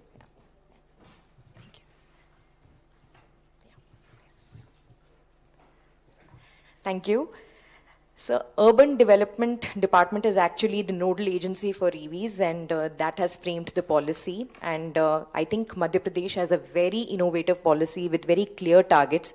And one feature which sort of struck me when I read the policy is that institutional setup, a dedicated, EV board that you are planning to set up, which is having sectoral stakeholders from multiple departments to steer the sector forward. I think that is excellent. I just hope that it happens in execution also, because what we feel is that EV is actually sort of coming together of multiple sectors. It's electricity, it is transport, it is urban development, it's town planning, it's so many departments coming together, and I think that's a very commendable initiative. I would like your thoughts on how you are thinking of building MP as the next automotive hub in India. First of all, thank you very much for inviting me on very short notice to this conference. मैं मेरा introduction दे देता हूँ कि मैं urban development department में additional commissioner हूँ, doctor Parikshit जाड़े. EV policy जो हमने जीआईएस समिट में लगभग 25 पॉलिसीज रिलीज की है, उसमें एक पॉलिसीज थी और उसके बनाने में हमारा जो इंटरनल जो टीम थी उसका मैं मेन व्यक्ति था. चूँकि सेशन जो है वो मैन्युफैक्चरिंग स्ट्रेंथनिंग में है, बट सबसे इम्पोर्टेंट घटक होता है मैन्युफैक्चरिंग इंडस्ट्री का डिमांड कहाँ से आए. तो डिमांड क्रिएशन के लिए एमपी क्या कर रहा है उस पे ईवी पॉलिसी में काफी फोकस किया गया. तो मैं डिमांड क्रिएशन में क्या क्या इंसेंटिव्स ईवी पॉलिसी दे रही है हमारे इवन मैन्युफैक्चरिंग के लिए, जैसे इंडस्ट्रियल हमारी जो पॉलिसी 2025 रिलीज हुई है उसमें क्या क्या इंसेंटिव्स है वो आप मतलब सुबह से सुन ही रहे हैं. फर्स्ट ऑफ ऑल जो टारगेट हमने रखा हुआ है, मतलब हमने 5 साल के लिए पॉलिसी अभी बनाई है, उसमें जो टारगेट रखा हुआ है, फॉर एग्जांपल टू व्हीलर्स आप जानते हो कि जो कमर्शियल फ्लीट ऑपरेटर है, जैसे हमारे मतलब ब्लिंकिट वाले हैं या ओला वाले हैं, उनका आगे 5 सालों में जो भी वो नए टू व्हीलर्स खरीदेंगे या ऑनबोर्ड करेंगे, दैट शुड बी ईवी. ये हमने अपना टारगेट रखा हुआ है. सेकेंडली हमारा जो न्यू रजिस्ट्रेशन जो हम पर्सनल व्हीकल खरीद रहे हैं उसका लगभग 40% जो न्यू रजिस्ट्रेशन होंगे दैट सिक्वेंशियली ईयर वाइज हमने टारगेट किया कि वो 40% ईवी हमारे ईवी होना चाहिए. सिमिलरली 3 व्हीलर्स में जो हमारे रिक्शाज हैं या अलग 3 व्हीलर्स के अलावा ई रिक्शा के अलावा जो हमारे 3 व्हीलर्स है उसका 80% हमने न्यू रजिस्ट्रेशन का target at the end of the policy period EV होना चाहिए, मैंडेट किया हुआ है. सिमिलरली 4 व्हीलर्स जो हमारे पर्सनल व्हीकल्स है 15% of all new registration should be EVs. E bus के लिए हमने काफ़ी फोकस किया है, मतलब नॉट ओनली दिस मतलब रजिस्ट्रेशन टारगेट, हमने इंसेंटिव्स भी रखे हैं. जैसे for example 40% of our new buses, चाहे वो प्राइवेट की हो गवर्नमेंट ओन हो, वो हम टारगेट कर रहे हैं कि हमारा ईवी रहे. उसके लिए हमने इस पॉलिसी इम्प्लीमेंटेशन पीरियड में 2 साल तक उनको जो हमारा टैक्स रहता है, मोटर व्हीकल टैक्स रहता है, उसका एग्जेम्पशन रखा हुआ है. Not only e buses, E ambulances, E trucks, इसके लिए भी 2 साल. बाकी कैटेगरी के जितने व्हीकल्स है पॉलिसी इम्प्लीमेंटेशन में 1 साल के रखा है, बट चूंकि ये पब्लिक ट्रांसपोर्ट से रिलेटेड है इसके लिए हमको 2 साल का रखा हुआ है. सेकंड आता है चार्जिंग इंफ्रास्ट्रक्चर, जो हमारा अभी एमपी का पर्सनली स्पीकिंग ओवरऑल एमपी में 900 चार्जिंग स्टेशन है, तो वो काफी कम मात्रा में अभी लोग सभी घर पे चार्ज कर रहे हैं. तो टू इंसेंटिवाइज चार्जिंग इंफ्रास्ट्रक्चर, जो चार्ज पॉइंट ऑपरेटर्स हैं उनको हमारे यहाँ पे इन्वेस्ट करने के लिए हमने 4 categories of charging station, small, medium, large and battery swapping station, इस प्रकार से उनका जो कैपिटल एक्सपेंडिचर होगा, एग्जाम्पल स्मॉल चार्जिंग स्टेशन में हम उनको इनिशियल 500 चार्जिंग स्टेशन जो बनाएंगे हमारे मैन्युफैक्चरर्स, तो उनको 1.5 लाख तक का कैपिटल सब्सिडी रखी है। मीडियम लेवल का 3 लाख तक का रखा हुआ है for 300 charging station. Large charging station जो हमारे fast charging included for trucks buses, उसके लिए जो है उसको 10 लाख तक की सब्सिडी हम देंगे फॉर फर्स्ट 200 चार्जिंग स्टेशन। और बैटरी स्वैपिंग में हम 5 लाख तक की सब्सिडी देंगे for first 300 battery swapping station. Road tax का मैंने पहले ही बताया कि first year of policy implementation सभी के लिए 100% एग्जेम्पशन दिया है, और e bus, e ambulance, e truck and e tractor के लिए second year of policy implementation 2 साल तक का इसका इंसेंटिव दिया गया। साथ में ही रेट्रोफिटिंग के लिए जो ARI अप्रूव्ड हमारी टेक्नोलॉजी है, इसमें हमारा एक पायलट यहाँ पे भोपाल में ही स्टार्ट भी हो चुका है कि जो हमारे ARI अप्रूव्ड इंजिन्स रेट्रोफिटिंग के लिए यूज होते हैं, उसके लिए 2 व्हीलर्स के लिए 5,000 पर vehicle till first years of policy implementation, 3 wheelers के लिए 10,000 तक का उसमें लाभ दिया गया, और 4 व्हीलर्स अगर कोई इंजन रिप्लेस करता है तो 25,000। एडिशनली आपकी जो लाइफ ऑफ व्हीकल है उसमें भी हमने नॉर्मल व्हीकल का 15 ईयर्स होता है, तो उसमें और 5 ईयर्स का एक्सटेंशन उसमें प्रोविजन किया गया है। जैसा अभी शुरू में बात हो रहा था कि स्किल वाला जो मतलब एक घटक है, उस पे हमने पॉलिसी में 2 CR तक की subsidy for centre of excellence establishment के लिए रखी हुई है। तो फॉर एग्जांपल आप मैन्युफैक्चरर्स का कोई टाइप अगर कोई सेंटर ऑफ एक्सेलेंस से होता है and they want to have establish it here in MP, they can claim up to 2 CR subsidy. Battery reuse का एक जो मैन्युफैक्चरिंग सेक्टर है उस पे भी हमने इसमें फोकस किया है, क्योंकि बैटरी की लाइफ आपकी अगर थोड़ी सी भी कम हो जाती है तो वो व्हीकल के लिए वो चलती नहीं है, तो उसका हम अदर जगह पे कहाँ पे यूज कर सकते हैं, मल्टी लाइफ अप्रोच क्या हो सकता है, उस पे फोकस करने के लिए हमने इस पॉलिसी में एक इंसेंटिव भी रखा हुआ है और उस पे फोकस भी किया है। स्किल डेवलपमेंट का जैसे बताया कि हमने टेक्निकल एजुकेशन के साथ मिलकर इसके कोर्सेज डेवलप करने के लिए भी फोकस किया जा रहा है। तो जो आपका पॉइंट था कि end to end service vehicle जो ओनर है उसको मिलना चाहिए, तो उसके लिए हम ट्रेनिंग सारे ITIs में ट्रेनिंग कोर्सेज रहेंगे, सेंटर ऑफ एक्सेलेंस का मैंने बता ही दिया है। तो इस प्रकार से एक होलिस्टिक पॉलिसी, और जो मैम ने बताया कि उसको ओवरलुक करने के लिए इंटर डिपार्टमेंटल जो कोऑर्डिनेशन है, इसके अलावा बहुत सारे इंसेंटिव्स उसमें दिए हुए हैं। जैसे पार्किंग में आपका एक रिजर्व्ड एरिया EV के लिए रहेगा, जो हमारे बिल्डिंग बॉयलर्स है उसमें भी हमने अमेंडमेंट की है फॉर चार्जिंग इंफ्रास्ट्रक्चर की। जो भी बड़ी 2000 स्क्वायर मीटर से बड़ी वाली अगर कोई कॉलोनी बनती है या अपार्टमेंट बनता है, वहाँ पे चार्जिंग इंफ्रास्ट्रक्चर मैंडेटरी किया जा रहा है, उसके सिवा बिल्डिंग परमिशन और जो कंप्लीशन सर्टिफिकेट है वो नहीं मिलेगा। तो इस प्रकार से काफी सारे incentives to create the demand and to overall MP को as a EV not only manufacturing but users के हिसाब से भी बनाने के लिए हमने काफी फोकस किया है। तो आई थिंक आप सब मैन्युफैक्चरर्स जो है, तो डिमांड साइड के लिए थोड़ा सा आपके लेवल पे टेंशन कम रहेगा, बट रिक्वेस्ट यही है कि चार्जिंग इंफ्रास्ट्रक्चर के जो हमारे मैन्युफैक्चरर्स हैं वो आगे आए एंड इसका लाभ भी उठाए। और जहां पे एक बात बताना भूल गया कि सभी के लिए एक प्लेटफॉर्म लाने के लिए MP EV तरंग पोर्टल भी डेवलप किया गया है, वो भी हमने GIS समिट में लॉन्च किया गया। तो उसमें आप नो योर EV ये भी पूरा है, पॉलिसी सारे स्टेट की भी आप कंपेयर कर सकते हो, ये भी डाला हुआ है। इंसेंटिव्स क्या क्या है, इंसेंटिव क्लेम भी उसी साइट पे हो रही है। फिर आपको फॉर एग्जांपल आप 4 पॉइंट ऑपरेटर हो, आपको वहां पे चार्जिंग कहाँ पे लगाना है ये आपको अभी पता नहीं है, तो डिमांड भी जो कॉमन पब्लिक है उस पर डाल सकते हैं कि हमारे यहाँ पे इतनी चार्जिंग की मतलब व्हीकल्स अवेलेबल है, EV व्हीकल्स। तो डिमांड आइडेंटिफिकेशन भी चार्ज पॉइंट ऑपरेटर्स उस पोर्टल से कर सकता है। तो ये अभी पायलट मोड में लॉन्च हो चुका है, बट जल्द ही जैसे EV पॉलिसी गाइडलाइंस हमारी फाइनलाइजेशन में है, इस वीक में मोस्टली वो आ जाएगी। तो गाइडलाइंस जैसे रिलीज होते हैं तो ये EV तरंग पोर्टल भी काम करने लग जाएगा। सो ओवरऑल MP का मैन्युफैक्चरिंग इंडस्ट्री के हिसाब से भी अच्छा चल रहा है एंड डिमांड के हिसाब से हमने EV पॉलिसी में काफी घटक रखे हुए। So I think that's all, thank you. Thank you sir. आपने डिमांड स्पेसिफिक फीचर्स की बात करी एंड क्वाइट कमेंडेबल। इनफैक्ट जो नीति आयोग की लेटेस्ट रिपोर्ट है, इज देयर अ क्वेश्चन? या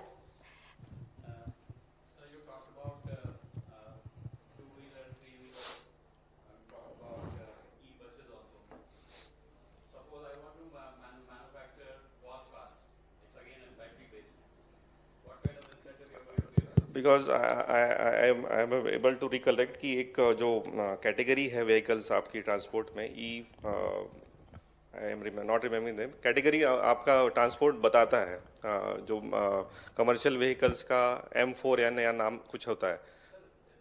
golf cart is 4 wheelers. Yes, it's included in four wheelers. Sir, what about making it a street legal? Like you are allowing e-rickshaws, which again, golf cart also, the maximum speed is 25. Yes. So why can't you make it street legal instead of you are promoting e-rickshaws, which are and the traffic congestion is happening. Particularly, this discussion happened at the level of senior secretaries. Why we are promoting e-rickshaws.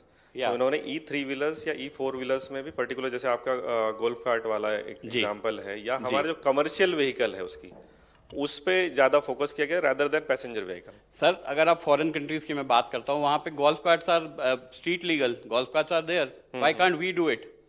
Why can't we start it from Madhya Pradesh? Okay. So, sir, in particular to your question, making the golf cart street legal, and this is from my perspective, I may be wrong. We have a specific set of operating directive from the MORTH, Ministry of Road Transport and Highways, that anything complying on a road, which is a civil, civic, and then state or national highways, has to be street legal. When we say street legal, we mean compliance to CMVR guidelines. The CMVR 1989 guidelines dictate that anything which has passed a certain set of tests as per to AIS. I am ready to give my vehicle to ARAI or for ICAT. So when you do that and the vehicle is passed, there is no problem in that. That can be street legal, as simple as that. But pertaining to golf cart, I have approached ARAI and they told me, no, golf cart, I can't make it street legal. Exactly. Sir, with all due respect, in the interest of time, I would request that we get back to the, moderated panel discussion, and we can carry this forward in an offline format. So we also have other speakers who are there with us. Your suggestion is also welcome. Yes. I will explore more possibility on that. Yes. I'll just add one small line to this. Sure. Sir, ARAI, ICAT, and these guidelines, these industries, they work on guidelines by Ministry of Road Transport. CMVR says the vehicle has to be passed. But in order for vehicle has to be passed, there has to be approved components which the vehicle has to encompass, as well as safety regulations, as well as speed and braking regulations. Golf cart does not come in that particular manner. ये चीज e rickshaw के साथ हुई थी आज से 7 साल पहले. उसको inculcate किया गया था. But it was done by the assemblies. The MP, the constitution, a law was passed specifically for e-rickshaws, फिर testing guidelines आई थी. अगर if golf cart has to be made street legal, the testing guidelines has to be passed from the higher up authority. That is when ARA and ICAT can do that. Thanks. I think I would now go to the last panelist who's not yet spoken, Shashank. Shashank, in your work, what patterns, have you observed from your work with fleets and charging point operators that could actually feed into EV design or production planning? That's my, first question to you. And since you're, you are from Pulse Energy, which is smart EV platforms, right? Are Indian OEMs actually prioritizing API access and data sharing standards in the vehicle architecture? Is the second question for you. So if you could throw some light there, and also, your perspectives on strengthening manufacturing, it'll be great. So I feel at the moment, fleets are gradually, transitioning to EV. I feel, how do I communicate this? But manufacturers, like most of the fleets are being taken up by Tata and MG. So they are providing them help, whatever is needed. We are there to, being a startup, as previously said, we are trying to help, be it OEM, be it manufacturers, to try to help them out to have that, adoption and increase that, because the change of ICE to EV is happening gradually for last mile delivery, for public transport, for fleet. So it's gradually happening. We try to help them as much as possible to have a good experience of switching it over. Can you repeat the second question? So just saying that, are OEMs actually prioritizing data sharing in the vehicle architecture? At the moment, it's a little not being shared very well.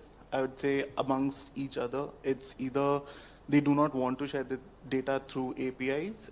It's gradually changing, but it will take time. As far as I know, for the previous years of experience I've taken, that they do not feel like sharing that the data will be taken, misutilized, or whatever it is. Because sometimes for fleet data or even vehicles for passenger data, it's a little sensitive data to be sharing amongst everybody through API. Okay, thanks for that perspective. Over to you, Bhagwan. There are certain strategic business imperatives, that dominate the, EV manufacturing, if I could say that. There is a decision as an OEM that you have to make whether you have to manufacture the component in-house, whether you want to, do in-house, whether you want to outsource, or whether you want to, relinquish partly some control and get into a joint venture, right? Now, if this is the, broadly the trend which we have seen, and we've seen multiple joint ventures happening in this space. But now, slowly, if we have to build capability, we have to have full, as an OEM, you have to have full control over your supply chain. And you want to get into, you think of long term, and you want to basically manufacture products in-house. What is your view on this, as Volvo Eicher, commercial vehicles, and, what is your view on this degree, of, control over your supply chain, and how do you see this? First of all, I'd just like to take 1 second on demand creation and recognize, of course, the wonderful comments. The policy that's put out, Sarkar ke taraf se, I would say it's a good policy, it's comprehensive. I must say that, having read policies, it's comprehensive. Another comment I'd like to make is to recognize somebody in the audience who actually created demand in a brilliant way. Mahua Acharya, please, put your hand up. What you did for buses, right, and urban transport, I think changed the conversation in this space. So I think it's a good model to understand, and I think we will see, just want to say that Madhya Pradesh will see electric buses subsequent to, so to speak, getting us over the hump that happened 3 years ago, right? I think I just want to say that. I'd like to also say a few things here that we manufacture close to 1 lakh trucks and buses every year, okay? We have varying degrees of make versus buy in these 100,000 vehicles, right? So it's not that we don't make everything. We buy, we collaborate, we have joint ventures, we co-develop, we make ourselves, all of it, depending on the component. But there's one thing that I'd like to say to us, right? So as a customer of mine, you will look to me as the one guarantor of everything, right? So I don't tell you as a customer, if this gearbox failed, please go there.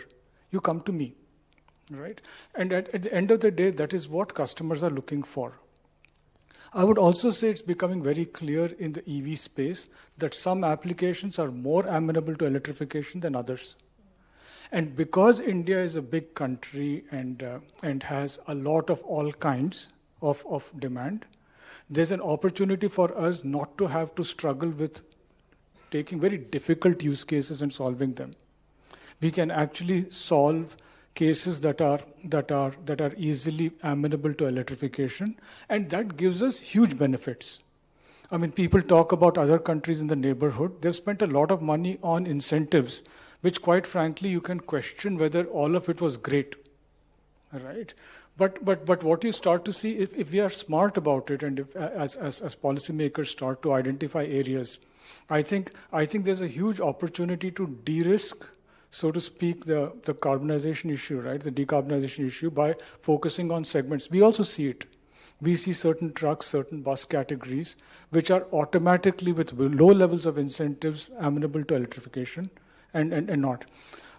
To your specific comment on electrification, what are the main components, right? There is the cell, right? And the cell has limitations today. Maybe in 3 years it'll get sorted to some degree. Then you have the pack, which is then putting it together. I think some comments made in terms of it.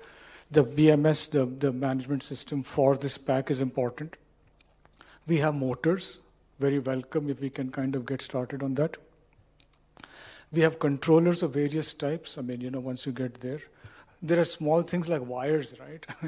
Right? An electric vehicle requires wires, surprise, right? So I think huge opportunities if you look at it in that space, right? I mean, chargers, you spoke about it at length. I've had an electric car for 4 years. Okay, I enjoy it. But I don't go far with it because of charging concerns, right? I really am worried about it. So I think if we look at it, we will replace some components with others, but our perspective is that we will do two things. We will collaborate with whoever can give us the components at quality, cost, and scale. Right? So if you have that capability, I think we are open to the conversation, and we will just be at the end of the day. Let me just take a bus. Yeah? Since buses are good, we carry people. 50 people from, let's say, Indore to Bhopal, right? We manufacture, produce, and support operators to carry passengers today, and we'll continue to do that. The subset of components that goes into making a bus may change from an ICE engine to a diesel engine or to a electric drivetrain, and we are happy to kind of collaborate to get that done. Right, so every aspect of it, from the cell to the battery, and then of course we are responsible to the customer. At the end of the day, that is very important. I mean, when you get into an iShare, you're getting into an iShare, right? You're not getting into some set of components that have been bolted together, and jiska koi ye nahi hai, responsible nahi hai. That's a very clear message. I would like to go to Dipesh. I have a question. Now, to strengthen the manufacturing ecosystem, you need to commit a lot of investments, right? And OEMs, many of them, they do not have pure AV architectures or platforms. They are, using their old architectures. Now, and the other thing is, also investing in R&D. Now, if there is no certainty of demand, again, it comes back to the question of demand. Why would you commit a huge quantum of investment to something which, OEMs keep posing, even the component manufacturers? What is, your opinion on this? See, my colleague has already talked about Ms. Mahua Acharya. She has really done a tremendous work here. People were able to set the narrative to visualize what is the demand India has in terms of EVs or electric buses. The concern is not about the demand what we have. Certainly we wanted to eliminate all the ICE engine here in India. And that way, with the same space we are going forward, I believe by 2030 or 35 we'll be able to replace all the ICE engines by the electric buses. Right? So the demand is there. Now coming into your question, the architecture. Certainly means looking forward the capability expansion. The OEMs are looking forward to make the investments by talking about, let's say, MP. So you have rightly talked about the sectorial, investment, and I believe my colleague has already talked about to make a EV zone, wherein we will be able to work out means what sort of incentives is going to come up. Let's say the anchor incentive if we talk about. Because what happens, see, the money is this, but the expectation is this, right? So we have to somewhere balance it, okay? The balance will come with the help of government, okay? So talking about these 3-4 components which I have highlighted earlier, the motor, we certainly wanted to look forward, means what we can do towards localization of it, because it is also one of the big costs. The battery I have elaborated massively earlier. This is also a very massive cost. 40% of the bus cost is the battery, right? So of course, the wiring harness, BMS, PDUs, all those things will come together, right? So these 3-4 components, we are still looking forward how to collaborate, what support we are going to gain it from the state, even from the countryside, right? So if we are able to work out that, certainly means, let's say I'm making a month 300 or 400 odd EVs, e-buses, would like to contribute towards 5,000 to 6,000. And that will be happening only then when I will have more and more, collaboration in terms of developing those parts. Right? So this is what the take I can give it to you as of now. Thank you. So thanks for highlighting that we need to have collaborations among different sets of stakeholders. I think I would like to take a pause here, and if we could have one or two questions for the panelists. Yes, the gentleman in the front. Can we pass the mic? Motor segment. I am in that development of that particular area, and it is not the time of the PMSM. It is the time of the SRM now. And how the industry, particularly the Eicher or your company or a company like you, are ready to invest in the R&D of these things. Because we visited almost all the IIMs, IITs, and they have the interns, and they take 3 to 4 years time for the development and blah, blah, blah things. But the industry, the industry like me, who is already there in the development of this, he rightly gave an example of retrofitting of some of the case of Bhopal, that I executed that. And in that particular area, it is not only motor alone, it is the motor as well as the controller of that. I'm unable to get the support from the industry.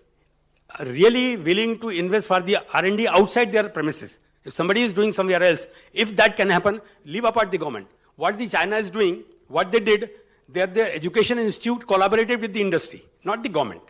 The educational institute here are already there, but the pace is very slow. Market demand is very, very high. It is the industry to come forward. The society will adopt whatever they are asking for, setting the target. They cannot set the target of the market. Market is already there. The people are buying. So that is not an issue. It is basically 4 or 3 major areas: motor, controller, charging is altogether a different aspects, battery, and it's BMS. All these things, particularly the electronic part, is the country is capable of. So if the giants or the major players are ready to invest in the R&D, I think the time is ours.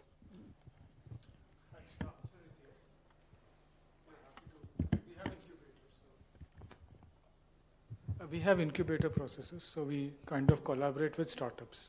So, but it's just a question of identifying. See, once it's proven, then we work with it, right? So we can obviously kind of discuss with you. Any other question? Yeah, hi, my name is Karan. We are a group based out of here, and we work across 6-7 industries. Recently, we ventured into lithium-ion battery recycling. So we recycle the batteries coming out of mobile phones, consumer electronics, your electric vehicles, 2-wheelers, 4-wheelers. We are working on producing the batteries here as well. The biggest challenge that we are facing today is setting up an R&D facility is fine, that is possible. But the biggest challenge is the technology of the battery is changing so fast, so rapidly, that we need a consistent partner or number of partners to consistently stay with us, once we set up a unit. For example, if a single plant is set up here, it will cost, say, decent capacity will cost minimum of 250-300 crores as an investment. Now, if we don't have players who are committed to working on specific chemistry, specific shape, size and form of a battery, it will be difficult to sustain that over a period, because you see people going from 21700 to 4680 cell types, right? Cell sizes. People going on from chemistries like LFP that we are talking about today to LMFP, and future probably could be very different in terms of solid state or something else, or sodium ion probably. So how do you look at partnerships in those sort of levels? We would need some stronger partners who have large demands. But are companies like you, say Volvo, Eicher, or different companies, ready to work with a startup or a company like that to develop something for say 5 to 10 years and consistently stay with them even when the technology changes in the next few years? Please be brief in your response. We've already overshot by 25 minutes. Companies, so recently there is a company which went bankrupt called Amron backed them in Bangalore, and they shut their operation. I'm missing the name of the company. So unless and until there's a proof of concept, unless and until there's a market for it and the company sees it, for a company it is commercial viability. Commercial viability only comes when you have a market for it. Similar things for you as well. If whatever you're developing, it has to be developed in a manner where company sees commercial viability. उसके बाद ही कुछ होगा जो होगा. Otherwise, there are reach out programs which are there for startups under CSR activities. That is the only way forward. Thank you. I think we have had wonderful insights from all the panelists, and we touched upon multiple issues. I think I will not sum it up in the interest of time. And I thank everyone who's come and made time for attending this special event. So with this, I think I can wrap this session to make way for the next session on EV manufacturing. Thank you. Thank you so much, panelists and the audience.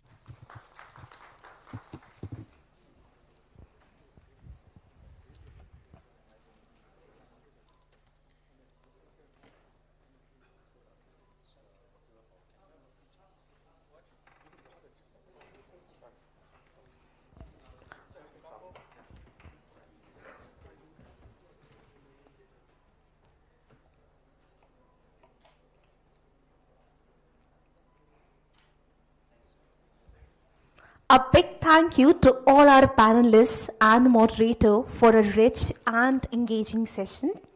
Your collective insights are critical to advancing India's EV manufacturing landscape. Before we move on to session 2, there is an announcement. Please make sure these vehicles are parked properly. That is Centro MP04 CB6651. I repeat, MP04 CB6651 and BMW HR26 D44038.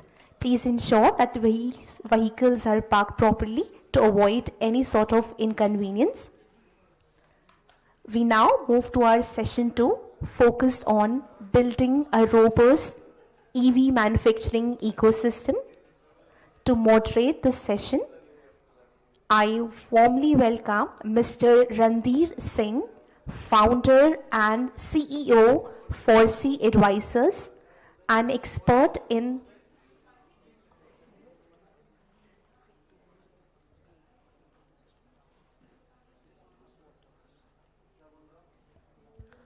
Before we commence session 2, we'll take a short break to have some water if you need, and please settle down after the water break. In next 2 minutes, we'll commence session 2.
Excuse me, everyone.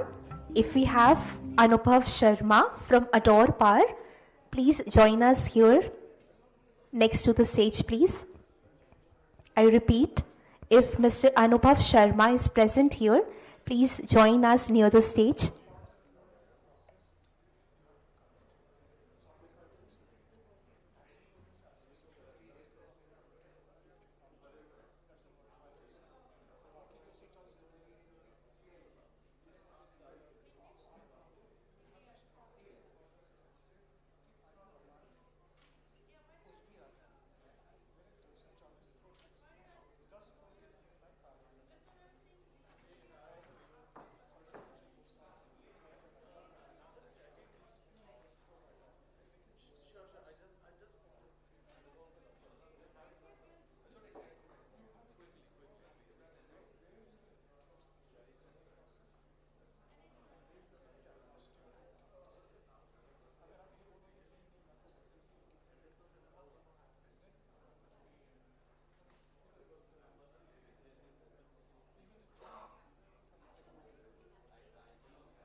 I request everyone to please be seated. It's time to resume the session.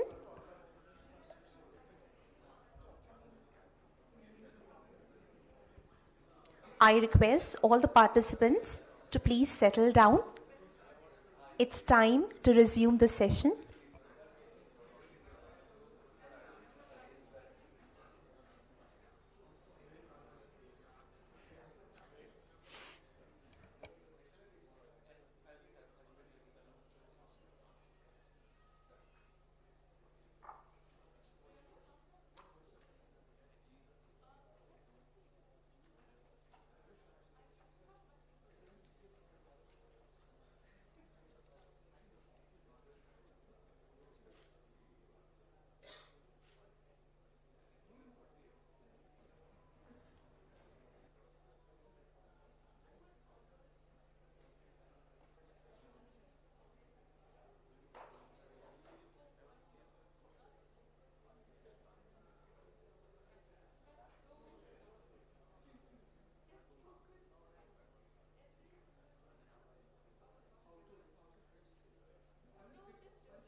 Without further ado, I request everyone to please settle down.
Please note, if Ms. Suman Pal from Adore is present here, please come and meet us next to the stage. I repeat, if Ms. Suman Pal from Adore is present amongst us, I request Mrs. Suman Pal to please come and meet us next to the stage.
It's time to commence session 2. I request everyone to please settle down.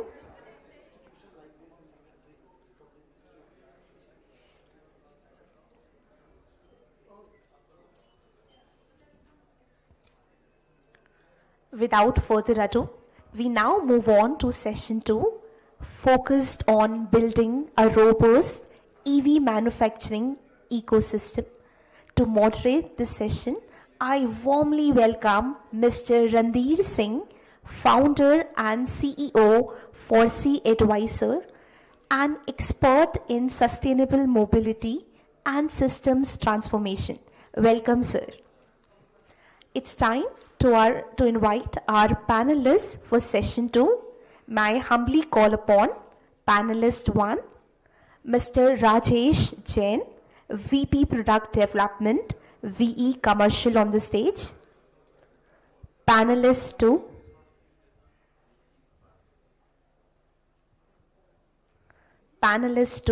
Mahua Acharya, founder and CEO, Intent Platform.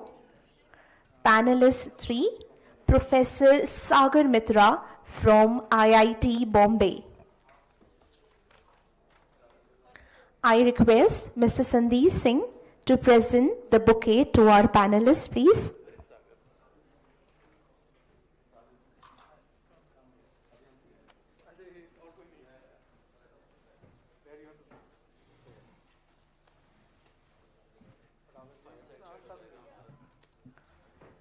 Everyone, let's put our hands together for our panelists. I request Mr. Randhir Singh to present the bouquet to our panelists.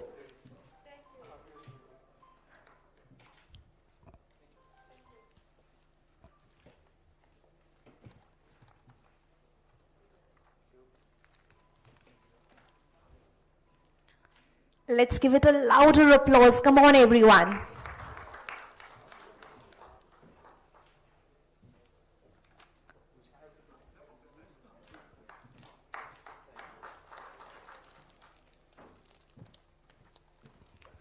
Thank you so much, dignitaries.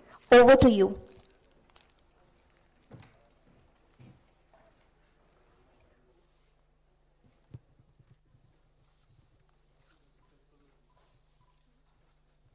Hi, am I audible? Thank you very much. And we were expecting more than 3 to 4 to 5 panelists, and then finally, now we are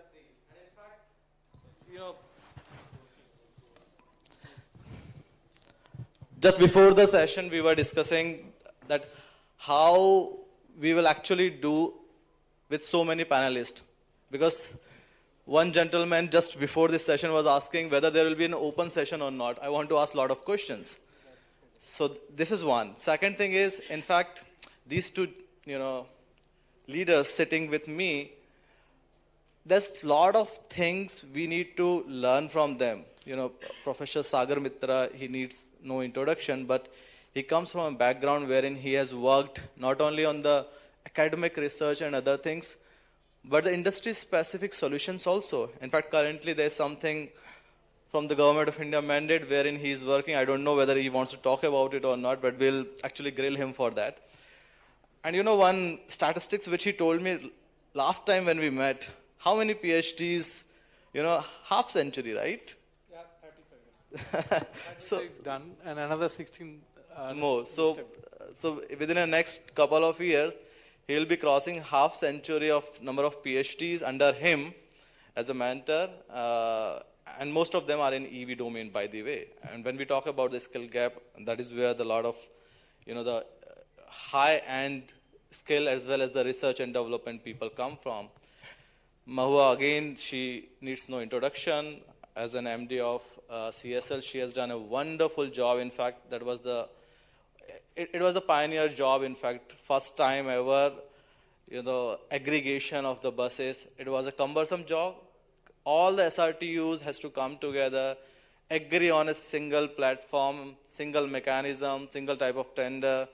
And, when we were doing the FAME 2 remodeling and when we decided that finally CSL is the one who will be taking up this job, in fact, before giving the work, we were talking with the Saurav and all, and Saurav is like, okay, we'll do it.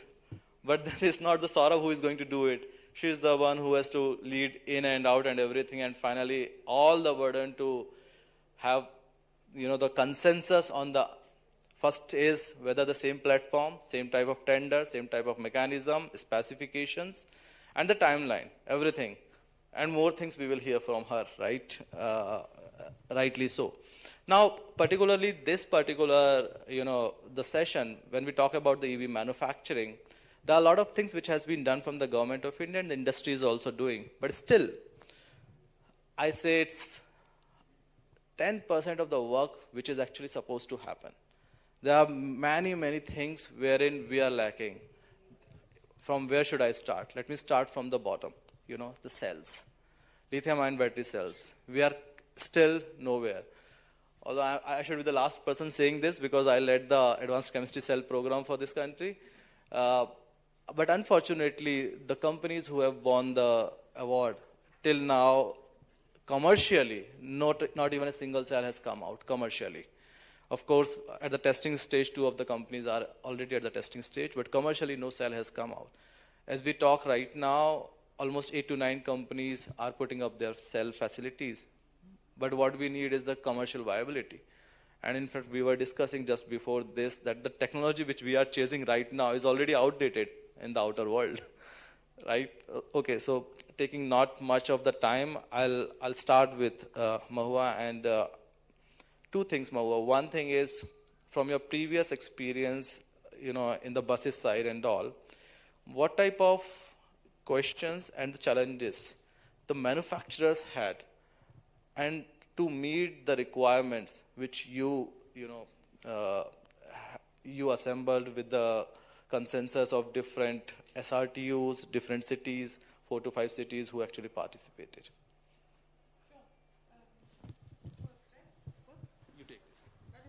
Maybe now it works, yeah. Thank you.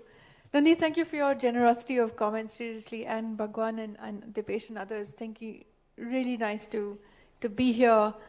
And really nice to also see and listen to what's happened in the last maybe 2 years or maybe 1 year, certainly of buses and where these are right now. And I'm just pleased from everything I've sort of interpreted, like you were saying, Bhagwan, that at least for cities, it's the business model that appears to be seated, singing there. So I'm very happy to see that cities have sort of said, this is the business model we're going to work with. So to your question, Randhir, what were OEMs saying? So for the benefit of the group, we ran a process. It took me about 10 months to launch the tender. It took me about 7 months to get cities to agree that they would all be part of a single contract and a single tender, which is, as you can imagine, across the states is quite tough because transport is not even a concurrent matter. It really sits with the states. So starting from that, and then of course a mindset that's quite local, there were a lot of objections. But then when it worked, we got prices, worked meaning were prices that were cheaper than diesel. That business of demand aggregation and the concept appears to have settled. But in that consultative process, and I must preface out there, I knew nothing about buses. In fact, I called one of the bus companies over the weekend and I said, oh my God, take me to a factory. So he took me to a factory in Faridabad on a Sunday morning, and I spent the whole day seeing how buses were built and all of that. OEMs asked and that... they now have the biggest manufacturing installation capacity now in the country. Those guys, yes. So one question was, I think for a long time, OEMs, at least in the first round, did not anticipate that the tender would be this big. So it was a little bit of an experiment, and even actually for me, it felt like never been done before. But in my mind, how do I get scale? And if I don't get scale, what is the use? We will never be able to deploy this FAME subsidy. The work that you guys were remodeling at NITI was the second time around. You picked it up to remodel because it had not been deployed. So OEMs actually started with some very basic questions. The first of them was, we did not benefit, we must say, I benefited from the experience of about 300 buses that were already on the road. We did not start from scratch. And the experience with those 300 is something very basic, where you were told that the bus was going to travel so many kilometers on a single charge, and then it was not happening. And I just didn't know how to fix that, except to raise the battery. Just put more juice in it and get a bigger battery. But I also know that buses are going to go overcrowded regardless. So either you become a battery carrier or a people carrier. And a lot of OEMs at that time said to me, no, the bus will go. And we don't have a battery that is so big. We ended up changing the specs, and I think there was a bit of a question mark around, we don't know if this process will even work, so we changed the specs to 200, in fact. And that was one of the most basic questions at that time. Can I trust this technology? That was what was in people's minds. Yes, it's quiet, and it's a good ride, it's a comfortable ride, but can I trust it? And I think I might say today, that trust question is still there in people's minds. People still ask, how much will it give me on a single charge? And then people will still debate whether your car gives me what it's supposed to give me, or whether I run it on economy mode versus some other mode, what I'll get out of it. So that's one. And then the question started getting a little bit more serious, and I saw that it was coming up in the panel before me.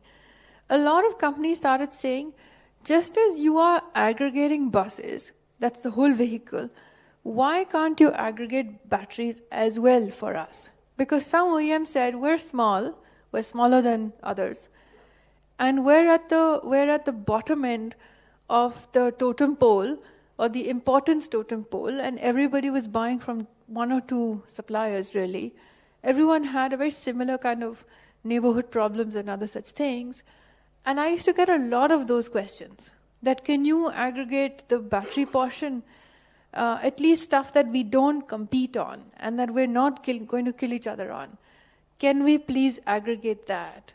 And I just remember thinking, I'm not sure how to do that. There will never be any competition. And the economist mind in me was thinking, my God, is every bus now going to be exactly the same battery company in there? That's because, Indian market is, when it comes to the bus, is not the OEMs. It's the bus body manufacturers. So when you go to the EVs, they felt left out. These OEMs are not even putting the engines now, and still they are getting the largest share. I think that's when these... Yeah, so I was trying to be kind. in the computer world, back in the day, they were called system integrators. You could buy an assembled computer, or you could buy a full product. And so some of the distinctions still exist today. But that said, I can see now the next level, people are asking for more structured partnerships because the bus demand has gone up. And other three-wheelers and so on have also gone up. I think people are now facing certainly the next generation of higher level questions around just pricing and pricing volatility and supply volatility. Now, it's only a question of time before institutionally we will start asking for some mechanism to benefit from a pricing drop. Because at the back of everyone's minds is what happened with our renewables industry. Started at 16 rupees and now in this state it's 2.5. And that's the only thing people know. In this state it's 2.5 because of the really clever, sophisticated structuring that went into that particular project. So people are asking now slightly more the next level of questions. But at that time, can you not aggregate the whole thing for us? Because that was the result of failed almost 19 to 20 tenders across the different states. So we did one evaluation with the help of the World Bank, why tenders are failing everywhere. Although the model contract we had already put up in the public domain, but every state was tweaking their. I'll just give 2-3 glimpses why it was failing. The results, very, very basic and surprising results. So every state is taking up the model contract which NITI has put up, and then they were tweaking the things which manufacturer find it very tough to customize on the basis of the number of orders which they are going to receive. One. But the biggest thing which happened, why people were not even quoting in those tenders is like all the states floated the tender together with different specifications with timeline of 15 to 20 days. So now every company has actually to do the ground of work, come out to meet those specifications with a particular cost in all the different states, and everybody want them to, attend this physically when the bid is opening and everything. And, no matter how big the company is, but the division, in a particular division, the person who is handling the procurement and other things generally rests with couple of people, right? So this was actually one of the biggest reasons why so many tenders were failing at that point of time. And then when they have come out with a different set of mechanisms and everything, it became really tough for everyone to agree on one thing and finally come out, with the solution, which I think she has done, and she has done wonderfully. But I'm going to ask another question in your current world, but I'll just take a pause and go to Professor Sagar Mitra. Professor Sagar, in current scenario, when I talked about the ACC and, people have already won the bid, but they are not able to produce even a single commercial cell till now. What do you think? Where is the gap in terms of the manufacturability? Whether it's the skill set, it's the material, it's the processing, it's the actual R&D tech we lacks, or it's the technology transfer which we are not having as of now, or the partnerships where we lack. You're rightly placed to answer this question because having so many PhDs, definitely they must be working on one or two of the, yes, please. Yeah, okay, good afternoon everyone. So it is already almost 1. Thank you the organizer and Ranvi to call me here, and I'm sitting here and then talking with you. So few things in this question is, even I also was thinking why these people are not ready to even putting up this this plant of few gigawatt hour capacity. So one thing is, you may not know that if you are planning for 2 to 6 gigawatt of factory, you need say 2-year plans to plan, and then installation, and the equipment comes another 6 to 8 months time if you are ordered 2 years back. So this actually a gap. So if you start today, it will be another 2.5 years, then you can start installing it. So this is one thing. So there is a multiple of things I was thinking, because all these company who are on the bid, my students are there. So that is internal thing, that's fine. But whatever things I myself think why it is they are not getting confident. First is technological confident. The technology, what they are thinking to transfer from one industry, they are in, let's say, 100 to 200 megawatt hour level. So gigawatt and 100 megawatt or even 500 megawatt is a huge differences. So all in gigawatt level, at least 10 gigawatt hour level is fully automated, and you need to understand or get a confidence about the whole process in a different level. Even getting the proper manpower to run that process in a fully automated process line, we don't have. Frankly speaking, we don't have. We need to again depends on the same industry or same country, which is right now Falcom is facing. They have to replace 3,000 engineers, Chinese engineers, by the Indian engineers. So this is the same thing, same problem will be coming. So this is one thing. Technological, another part is what technology people are transferring. As per my opinion, is more than 10 years old technology. So they are absoluted and they are transferring to you. So that technology, if you start producing, you are actually going to compare with the fastest technology, which is much more superior in performance, at least reliability terms. This is a Six Sigma product. Lithium-ion battery is a Six Sigma product, so you cannot have a reliability issue cannot be put into your process line. Second is, I feel obviously capex is not a problem for the company who got it, but manpower, the confidence, technological level confidence, and obviously raw material supply chain is still not established. If you look at the history of China, they have learned everything from Japan, but at the same time, vertically they grown both the technology as well as the supply chain. So which we are missing here. So we are not even still thinking that we need to vertically grow both all these accessories, not only manufacturing. You need to grow all these things together in the same time. Otherwise, one will fail to there's a cascading effect. So still we are thinking.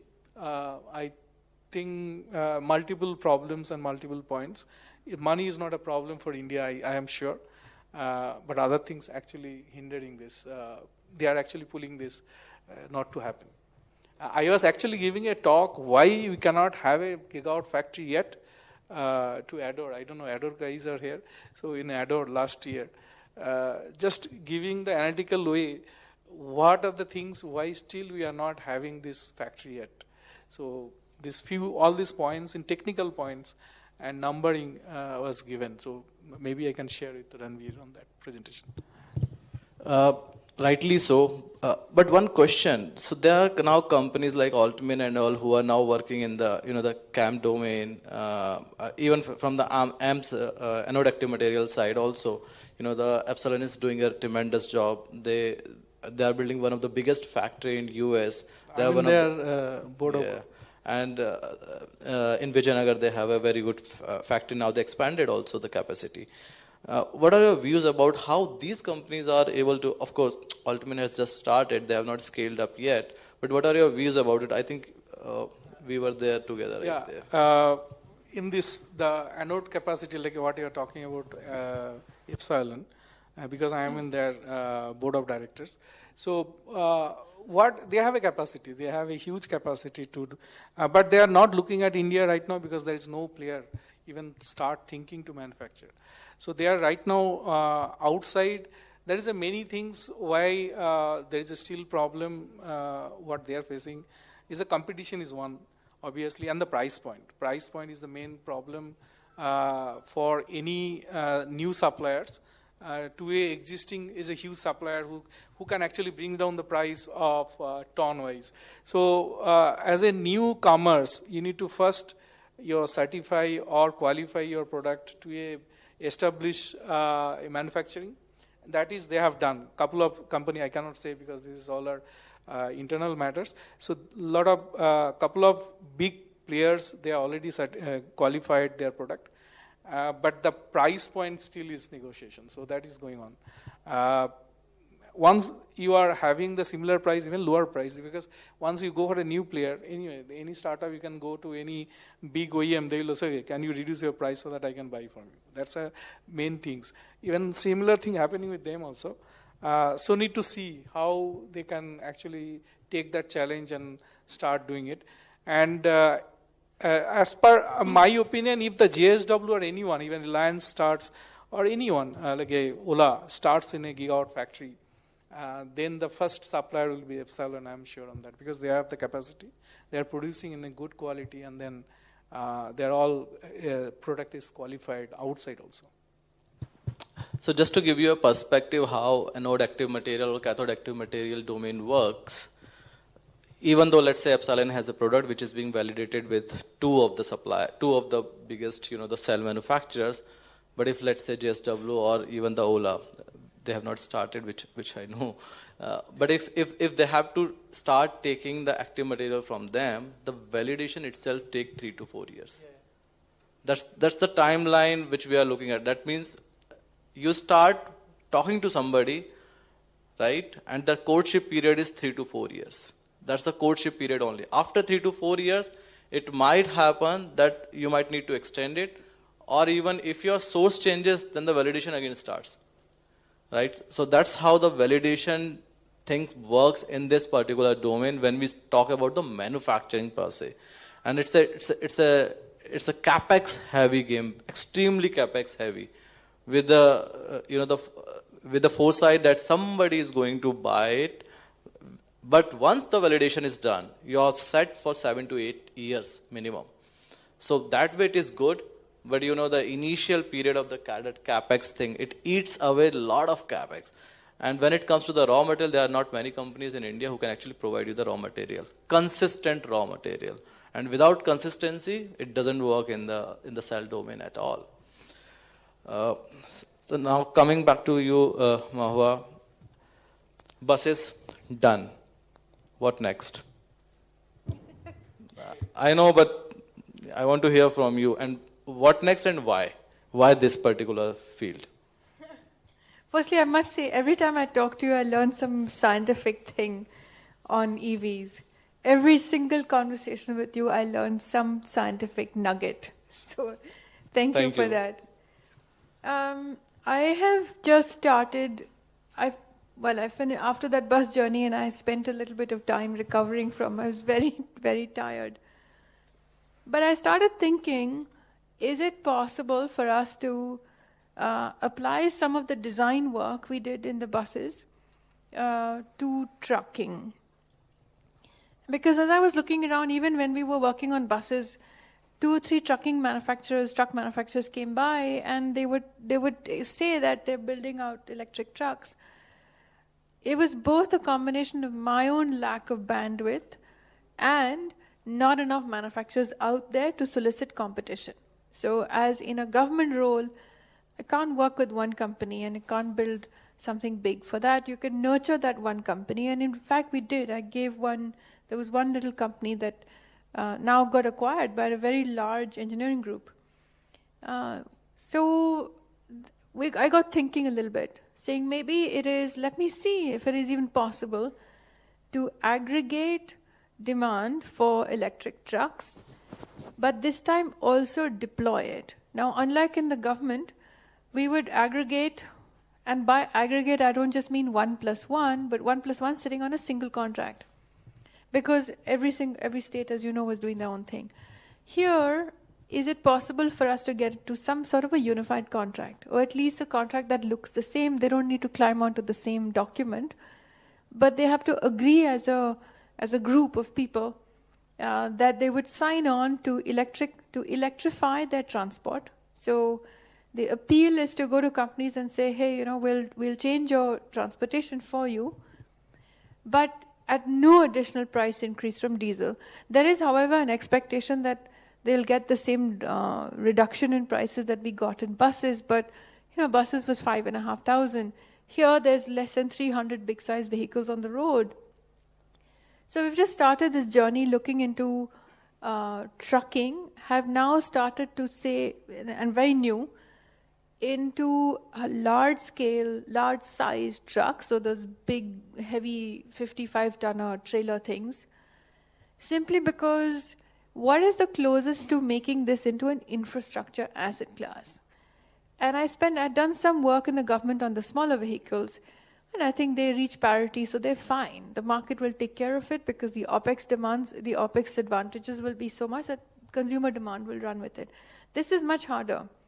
And so we've just started. We're a few months in the business, and learning about freight. Every few hours is a conversation with some other company, but every day I learn something new about how varied and difficult freight is. We have no standard, we have tremendous inefficiency in that segment, and I don't have an answer to how one can fix it. But I know that that inefficiency in the diesel system that habit cannot move onto the electric system. So either we get a whole new generation of drivers and companies that own those drivers and manage those drivers with very different standards, or, I don't know what else we do. We're still in the middle of it with first 4 months into this, thinking about it. And so our focus now is, for now, this very minute, is 55-tonner, big industry. I was wanting for us, as we were raising money, I was wanting for us to be a demand aggregator, standard setter, as an enabler. We will remain a catalyst. And then I found that there are just so many inefficiencies in that segment that I think it is possible, is the hypothesis, that of course prices will come down to less than diesel and not the 5 or 6% that you hear in the market by significant, except that it will need a change in habit. So we've set aside some of our own money, which was not set aside for this. We've set some money aside. And we're going to now approaching companies to say, look, if we have to do the first few catalytic suite, fine, we'll do it. That was never really the plan. But only once I get the inputs into a contract. Now going back to my bus's life, you all at Niti Aayog had created a contract. You had created a nice template that we could work with. The government have not issued anything like that. So there's no standard out there. So it's tough, but this is what we're doing now. And you were asking why. I don't know, actually. Okay, now the ground realities. One is, of course, the trucking side where you are working. So the two very important things, the trucking industry in India is actually based on the financing and refinancing. That's how the trucking industry in India works. This is one thing. When you are going for the aggregation, the TCO I'll park. If the financing and the refinancing works, in fact, they will not even look at the TCO. And the second part is the manufacturers. Whether the requirement which people have, the type of, charging, of course, the charging facilities available, which consumer think is the responsibility of the government. Government thinks that we are doing partially. Some things industry should do. When we talk about the industry, it's the OEMs should do, right? So the charging. And the important part is the type of machine, that is the vehicles, that is the trucks which are required, whether those are available. That type of warranty is available. That type of run is available. Or somebody is saying, no, after 160,000 kilometers or after 800,000 kilometers, you have to change the battery, which is almost 35 to 40% of the cost. So one is the manufacturability, charging infra, and the financing. Financing is fine. I'm sure you must have worked out something for the financing before even diving in this well. So maybe you can focus on the first two. Maybe focus on, so these are the challenges we're facing now. I hope that in a year from now, I'll be able to at least have some answers to them. But these are focused as we speak. There are multiple OEMs for this particular product category. Now, that's a good thing because you need multiple OEMs to talk to. Each has their own competitive advantage, and you need to create somewhat of a market. So that's a good thing. What is still a bit of a question mark is some OEMs, and this is the habit we have, our legacy players are used to working in a certain way. Most of it is based on a purchase order coming to them. In the business of electric trucks, that won't work. I'll tell you what we're doing, and it's extremely inefficient, and I hope, I'm really open for ideas for how else to do it. We scrape every single road that is given to us. Every road is scraped on an Excel spreadsheet, and then it's scraped with an actual truck that goes on it. And every 10 days later, I get a report. That is not the way to change transport in this country. And the variance between the Excel spreadsheet and the data, and we've now done this for only 200. Okay? We've been doing this, we started this business in March. And I'm just thinking now, oh my God, I mean, this is not the way to do it, but there's no other way. I just can't think of any other way to do it. So the inefficiencies are daily challenges. When I speak to my OEM colleagues saying, this is how we're doing it, and they say, oh, I'm so glad you're doing it because this would be how we would do our business development. Now, legacy players do that business development themselves to prove to a client that their electric is going to work in that area. The non-legacy players do it. The legacy players don't do that. But I do want to buy a legacy truck because it comes from an old OEM whose technology, whether or not I trust it, whether or not I trust it fully, but I trust that it's an ancient company that is out there that won't let me down. I also need them because their dealerships are all over the place. I can't be calling a new age system integrator kind of OEM who has all the right approach and really unique. They're doing all this business development. They've got the same tools we've got. And we did this in the last 3 months, but they've been doing it for 2 years, so they're really ahead of us.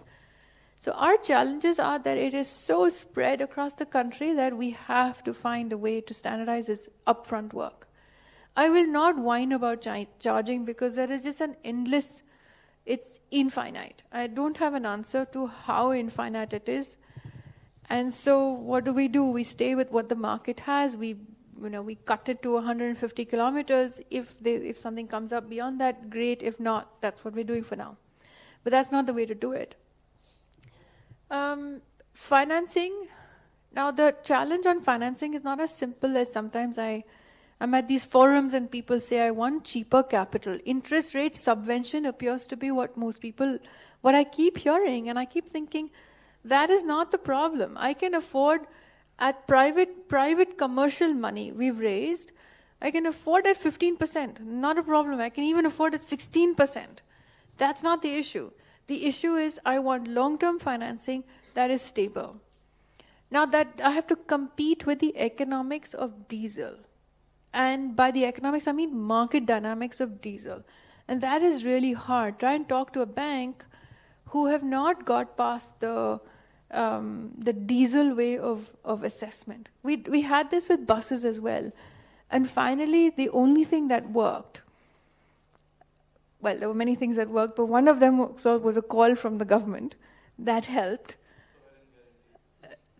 The second thing that worked is that there's an institution on the other side. So you go to banks that are mandated to give money to institutions, and so they have to choose between a less bad asset and this thing. So it all worked out at the end of it. But we don't have that now. So I think the discussion on financing that's out there in the public has to be a little bit more sophisticated than this interest rate subvention, because really that's not necessary. If we're able to prove that economics come down, that we're able to get a rate that is cheaper than diesel, which I know we will, but it'll only come with size, with scale. You don't even need 8 years. 8 years is what we need to amortize a 1 crore asset at today's market rates. I may not need 8 years. Maybe I'll just be happy with 6 and I won't have to take vehicle risk for 8 years, but I don't know if the vehicle will, I don't know when it'll break. This time it's not carrying people, it's carrying really heavy goods and it's going in rougher areas. So that I can't predict. So there's good news, there is bad. Bad, I will not be the one who will deliver. But the good news is there are companies, in fact, one particular in India, who has not only developed but already deployed some of the HTTs and HDVs both. That means buses as well as in the truck side. Truck side is still at pilot state, wherein they are giving 300,000 to 400,000 kilometers of the warranty. And it's a replacement warranty, by the way. And again, the charging is 15 minutes. Not 20 to 80, 0 to 100. Yeah. So that is one good thing, and it's an indigenous technology. Nothing imported from China, one. Second thing is, when it comes to the financing, I think you rightly said that there are hundreds of challenges currently, but slowly NBFCs are coming up. So I had this mandate from one of the biggest NBFC, Shriram Finance, and they have launched a very specific product, not only the EV, but for the renewables. And it's a totally different domain, Shriram Green Finance, who is now going to focus only on this. But with them, again, the interest rate is something wherein they have to work upon. But what is so startling fact, they didn't had any product from their side. They were actually talking to different OEMs, different manufacturers, service providers, CPOs, MSMEs, that what type of product you want in financing. So let me just, Randhir, NBFCs operate in a space where banks don't. And NBFCs make their money because banks are not in that space. They borrow at much higher interest rate. They borrow at 11, 12% and give it out to you at a little bit more than that. But the fact that NBFCs exist is only to occupy that space that banks don't work in. If you want to make this business of anything in this country at scale, it doesn't work with NBFCs. NBFCs will help you get there and will help you test out some data points. But the mark of success actually should be that you must graduate from an NBFC to a bank. So in NBFC, you suffer the interest rate for a bit and you suffer, being squeezed on so many areas if you're able to, if your capital is able to. But really, we shouldn't be, we should all strive to get this business of trucking for now, all kinds of mobility. Certainly the bigger mobility because the capex is heavier, out from NBFCs and into banks. It is an asset. It's an asset which I would argue, like we did for buses, is that it's an infrastructure asset. So it sits in a very different mind. It is evaluated in a different mind from the banking side and the investment side. So the fact that NBFCs now and one or two ones of high leadership value are interested is great, but I mean that's not good. That's we can't do it. I might ask one of my own investors to give me money at 16% and keep the stress in house. Yeah, LTV of 90 to 95%, but it comes 15 plus for sure. Even so, this specific domain, let's say if they are getting, if they buy at plus 100 or plus 200 basis points, that's what they are going to deliver to others also, even if it is under the green financing, right? Professor Mitra, now comes a very, very important point. Even though these companies are not manufacturing or whatsoever, but when it comes to the technology, let's say they start manufacturing tomorrow, and they are right now, the 2 years they have taken, and for a particular set of technology they have prepared, which I don't want to name right now here. It won't look good, but the world has already moved on, right? What is your view? Let's say tomorrow they produces this particular cell, which is the commercially viable, let's say 1.6 gigawatt hour, because the machines comes into in a certain category. You cannot install suddenly 2 gigawatt hour or 5 gigawatt hour. There is a type of category under which the machines come. It's 1.6, it's 3.2, or a particular number. So it's like the transformer. आप एक तरीके का ही लगा सकते हो, ऐसा नहीं कि suddenly मुझे कोई एक number चाहिए उस number का मिल जाएगा. Same thing happens with the the cell manufacturing also. But about the technology, what is your view? What is about the sodium ion? What about the solid state? And what about within the NMC? I'm talking about 910. I'm talking about the different anode. सब obsolete. वो सब obsolete हो गया. 811 भी.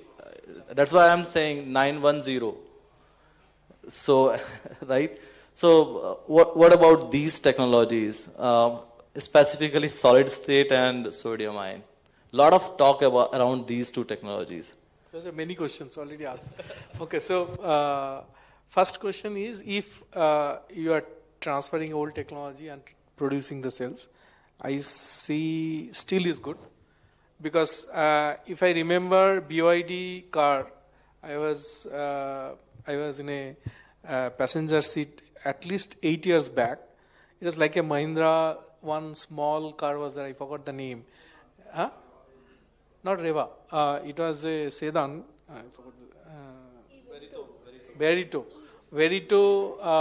They changed the. नीति में सारा का सारा e-Verito ही था. Yeah, almost similar kind of shape, changed the electric motor, changed by the this IC engine was changed by the electric motors, and battery was the very different type of batteries in a condition that time. 8 years back, I was in China, and the driver having not much control, even the control was not that good. So from there, currently we see that VOID where they are. So started somewhere, and we can pick up our capability in a manpower, even technological experiences, and the capability, obviously technological capabilities. I am not sure we are very bad in that sense. So we are very good on that. So we can keep it up. It is not that we cannot make the old generation of technology, and similarly you can actually run for the advanced technology same time. It is a problem. You can switch it. The problem mainly comes because our calculation says that if you are below 6 gigawatt of capacity, you are not actually competing with the price of what China is dumping right now. So there is a problem. So 6 gigawatt above is required, and that's a huge scale. The other things will come, the raw material supply chains, all the issues will be there. So second thing is he's talking about, if you look at the LFP chemistry, we are all talking about LFP chemistry, which is currently give you maximum 150 watt per kg, which India is getting 160. The current LFP in a advanced level is giving you 180, even above 180. Because the packing density, I don't know how many people know the material packing density, is 2.6, is a huge number of packing density. And currently whatever you are using, that packing density of that particle is 1.5 to 1.6. So it's almost one changes, double happened. So we are in that level. In material engineering also we are below, means we are not touching that, where China already touched. So these things, you see, even the same technology, only material engineering actually takes this battery to the 200 level where NMC is playing right now. So these things we should actually concentrate. Even day after I'll be in Delhi, I think that's the things he is trying to dig it out. That's the last question was that. So many things will be actually planning right now what next 10 years, what India is going to do. So I got a chance to maybe present something in the ministry. So that is okay. That is another thing. Is one thing we are actually lacking right now on the advancement of the material engineering. Even the same material is used in the batteries. We think that, okay, that is everything done. It's not done. This lithium-ion battery is not done. It's still going on. So many things is changing right now. Apart from that, sodium is coming up, but sodium, the density, even volumetric energy density is very poor compared to energy. Energy is okay, but currently in EV sector, we are looking for more and more energy, because energy intense is required because of the long distance running. I think Volvo is sitting here. So we are thinking of 750, 800 kilometer is already possible by the battery. So this type of energy density, when you talk about the battery, sodium actually lag behind on this. So, but sodium can be good for the small vehicle. Even small vehicle also doesn't fit with the economics, but the mid-range, like a 3-wheelers, is a good proposition for sodium and battery. Even we are talking about e-truck. I will be talking in the next session also will be there. E-truck also is a good option for the sodium and batteries for many reasons. Other than that, solid state is still in a talk. Even Volvo is sitting here.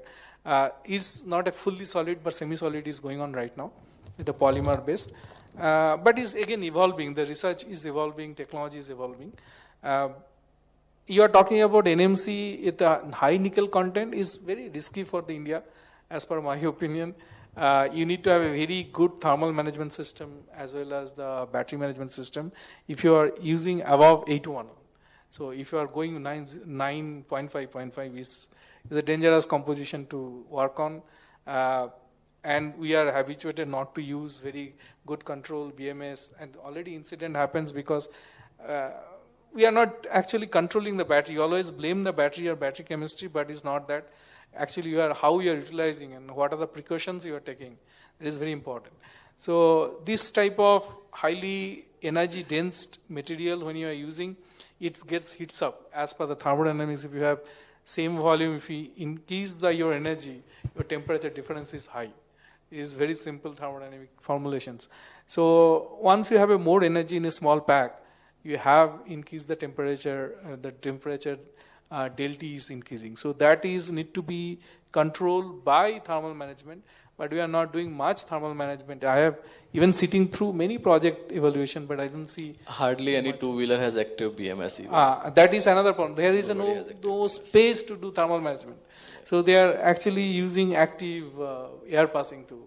So there also you have a lot of energy, like a engineering aspect can be looked at it, how to use that airflow to cool down this. And LAP is good. That's the reason LAP is used right now. NMC 622. We are talking 622 is used because of it is less dangerous compared to 811.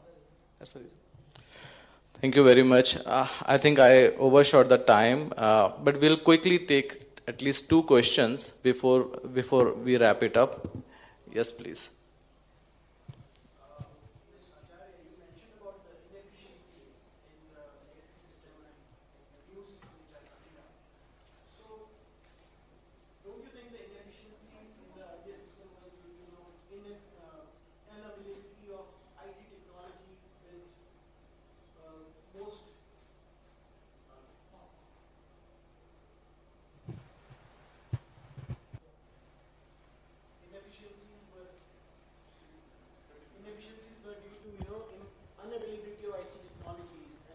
Hello. Who are running the truck industries.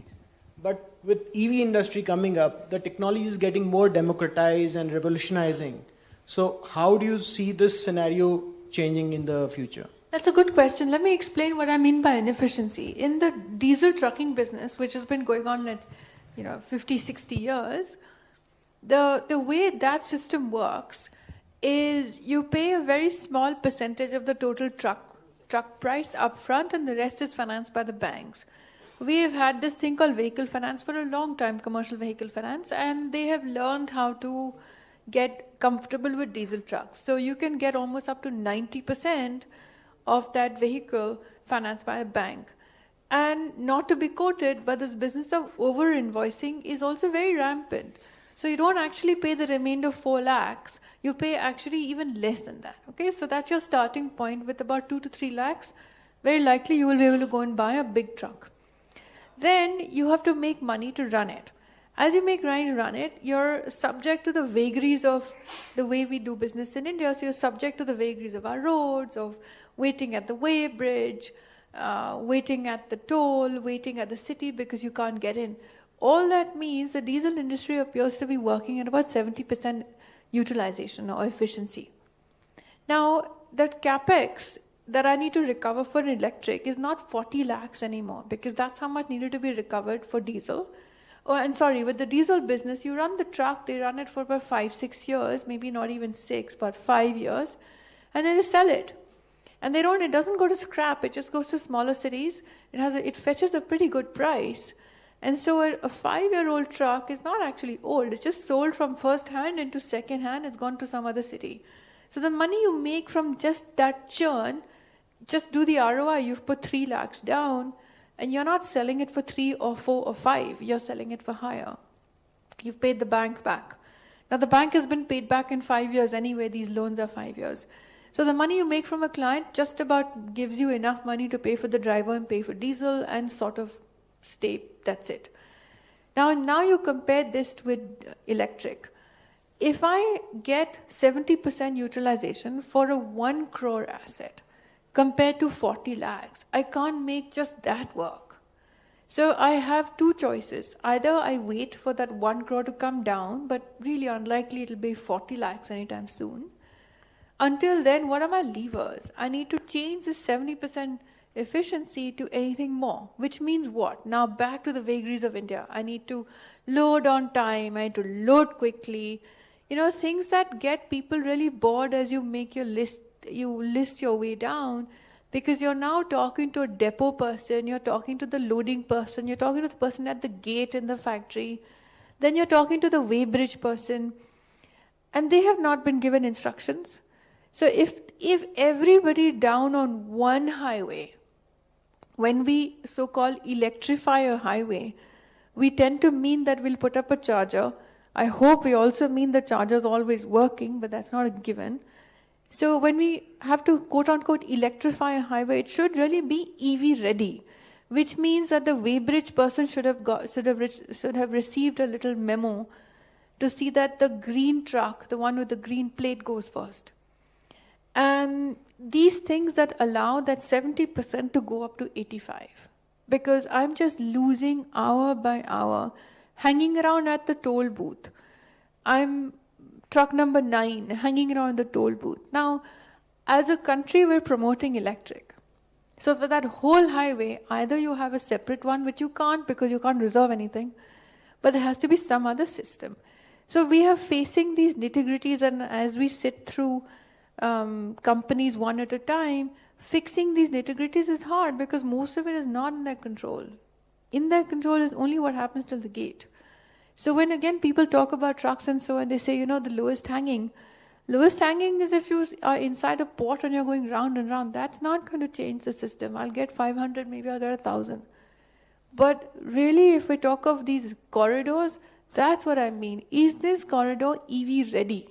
Where putting having a charger is a given. That charger being up is a given. We have to rely on it.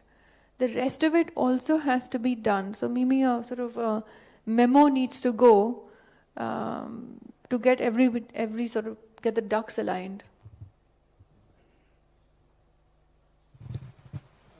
Okay, one more last. So I have a question for both of you.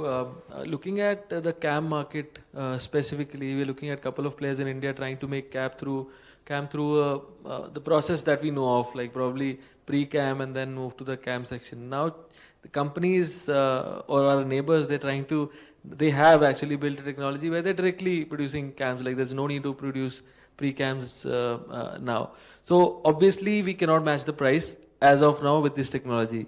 Now, if you build such a network or such a business, and within 4 years when you go and get your, say confirmations from the companies or from the market, the technology has changed from a long time, right? So the cost perspective, you cannot match that. And then you have to suddenly move to a newer technology once you learn over the years. Is it even a market to get into? Do you think the players like Altman, as you mentioned, will make strides in this domain? He wants me to do a business case for him.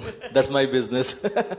But anyway, to be frank, as I was talking, once the validation process is done, even the other side, the receiving end, doesn't want to switch from you because they have also invested the time. The time is money is very pertinent in this case. They have invested the time with you, and they are just working on the CAM with you. But at the back end, they have worked out their electrolytes. They have worked out their anodes, they have worked out how they are going to do the calendaring, how they are going to do the degassing. Entire process they have worked out on the basis of the type of things you are going to supply them.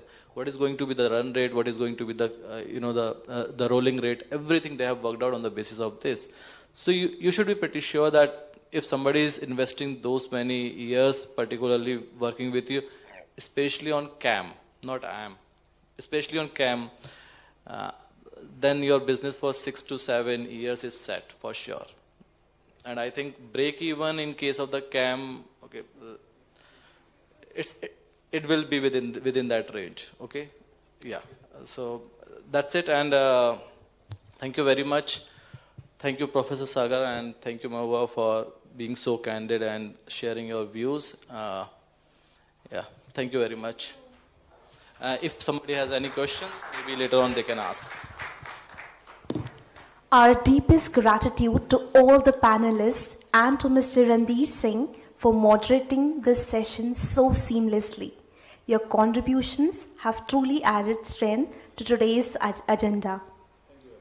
Please, dignitaries, pose for the photo.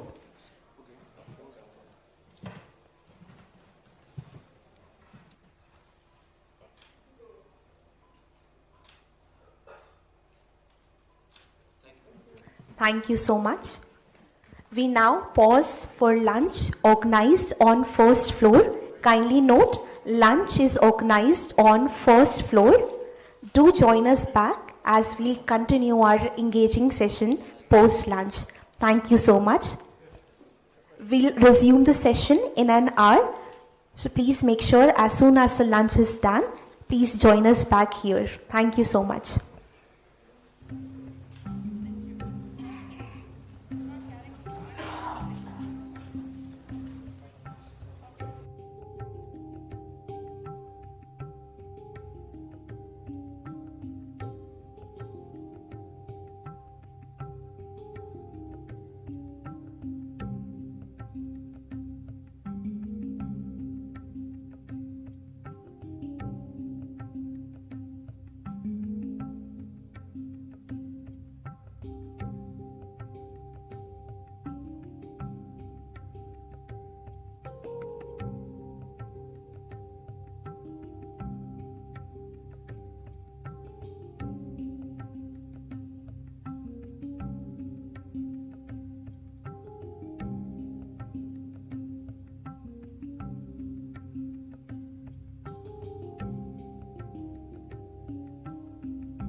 Good afternoon and welcome back.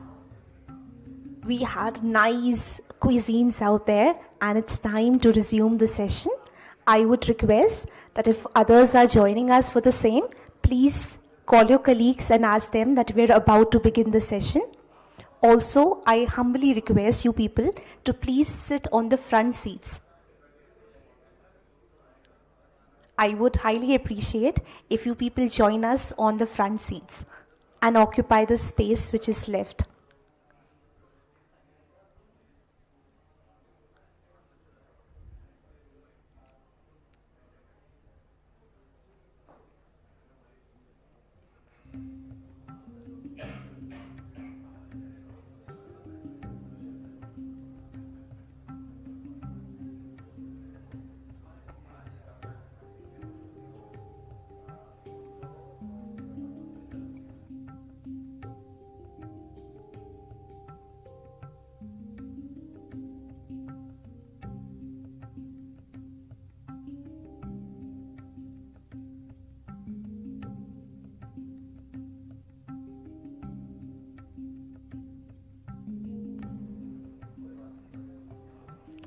We now begin with session 3, a focused discussion on EV truck manufacturing in India, a space witnessing rapid innovation and immense opportunity. This session will be moderated by Mr. Amit Bhatt, Managing Director of ICCT India, a leader who has dedicated his career to enabling cleaner and smarter mobility solutions. We welcome you, sir. I now invite the distinguished panelists. Panelist 1, Sandeep Bangya, Head Business Transformation, Strategy and E-Mobility, Gulf Oil. Panelist 2, Ravikant Tiwari, Trade Commissioner. Panelist 3, Pramod Sharma, Chief Operating Officer, Sun Mobility. I request you people to please put a huge round of applause for our panelists and our moderator, Mr. Amit.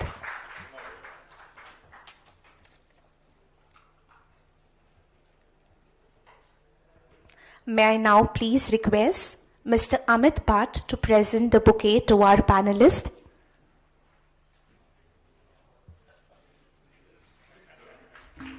Everyone, let's make some noise for our moderators and our panelists.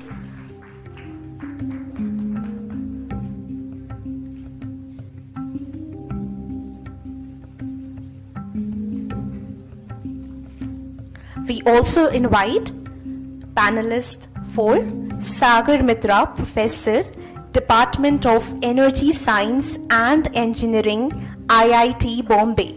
Please put a huge round of applause for Mr. Sagar.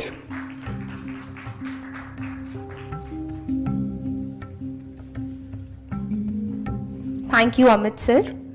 Before the panel begins, we will first have a brief discussion and presentation to help the set context for this focused discussion. For this, I invite the presenter, Ms. Harsimran Kaur. Please give a huge round of applause for her. One request. Over to you, ma'am. If you could also ask some of the volunteers to call people who are still outside. Yes, sir. I would humbly request that if any of the volunteer can also inform the people there where we had the lunch that we have resumed the session. Also, I request the people who are present here, they can call their colleagues for the same. Thank you so much. Over to you, Ms.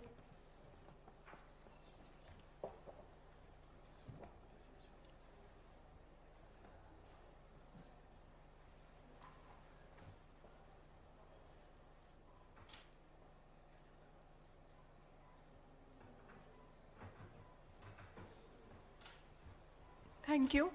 Good afternoon, everyone. So I'll start with some high-level context about why electric trucks. India has certain climate commitments. The first one is reaching net zero emissions by 2070. And we also have a Paris Agreement where India has to align with a sub 2 degree pathway by 2050. So at ICCT, we were trying to understand if these are the climate commitments, what does it mean for zero emission trucks in India? And we found that in order to comply with these commitments, India will have to achieve 100% zero emission truck sales by no later than 2050. And when we talk about these zero emission trucks, there are mainly two kinds of technologies. The first one is the battery electric trucking, and the second is the fuel cell electric trucking technologies.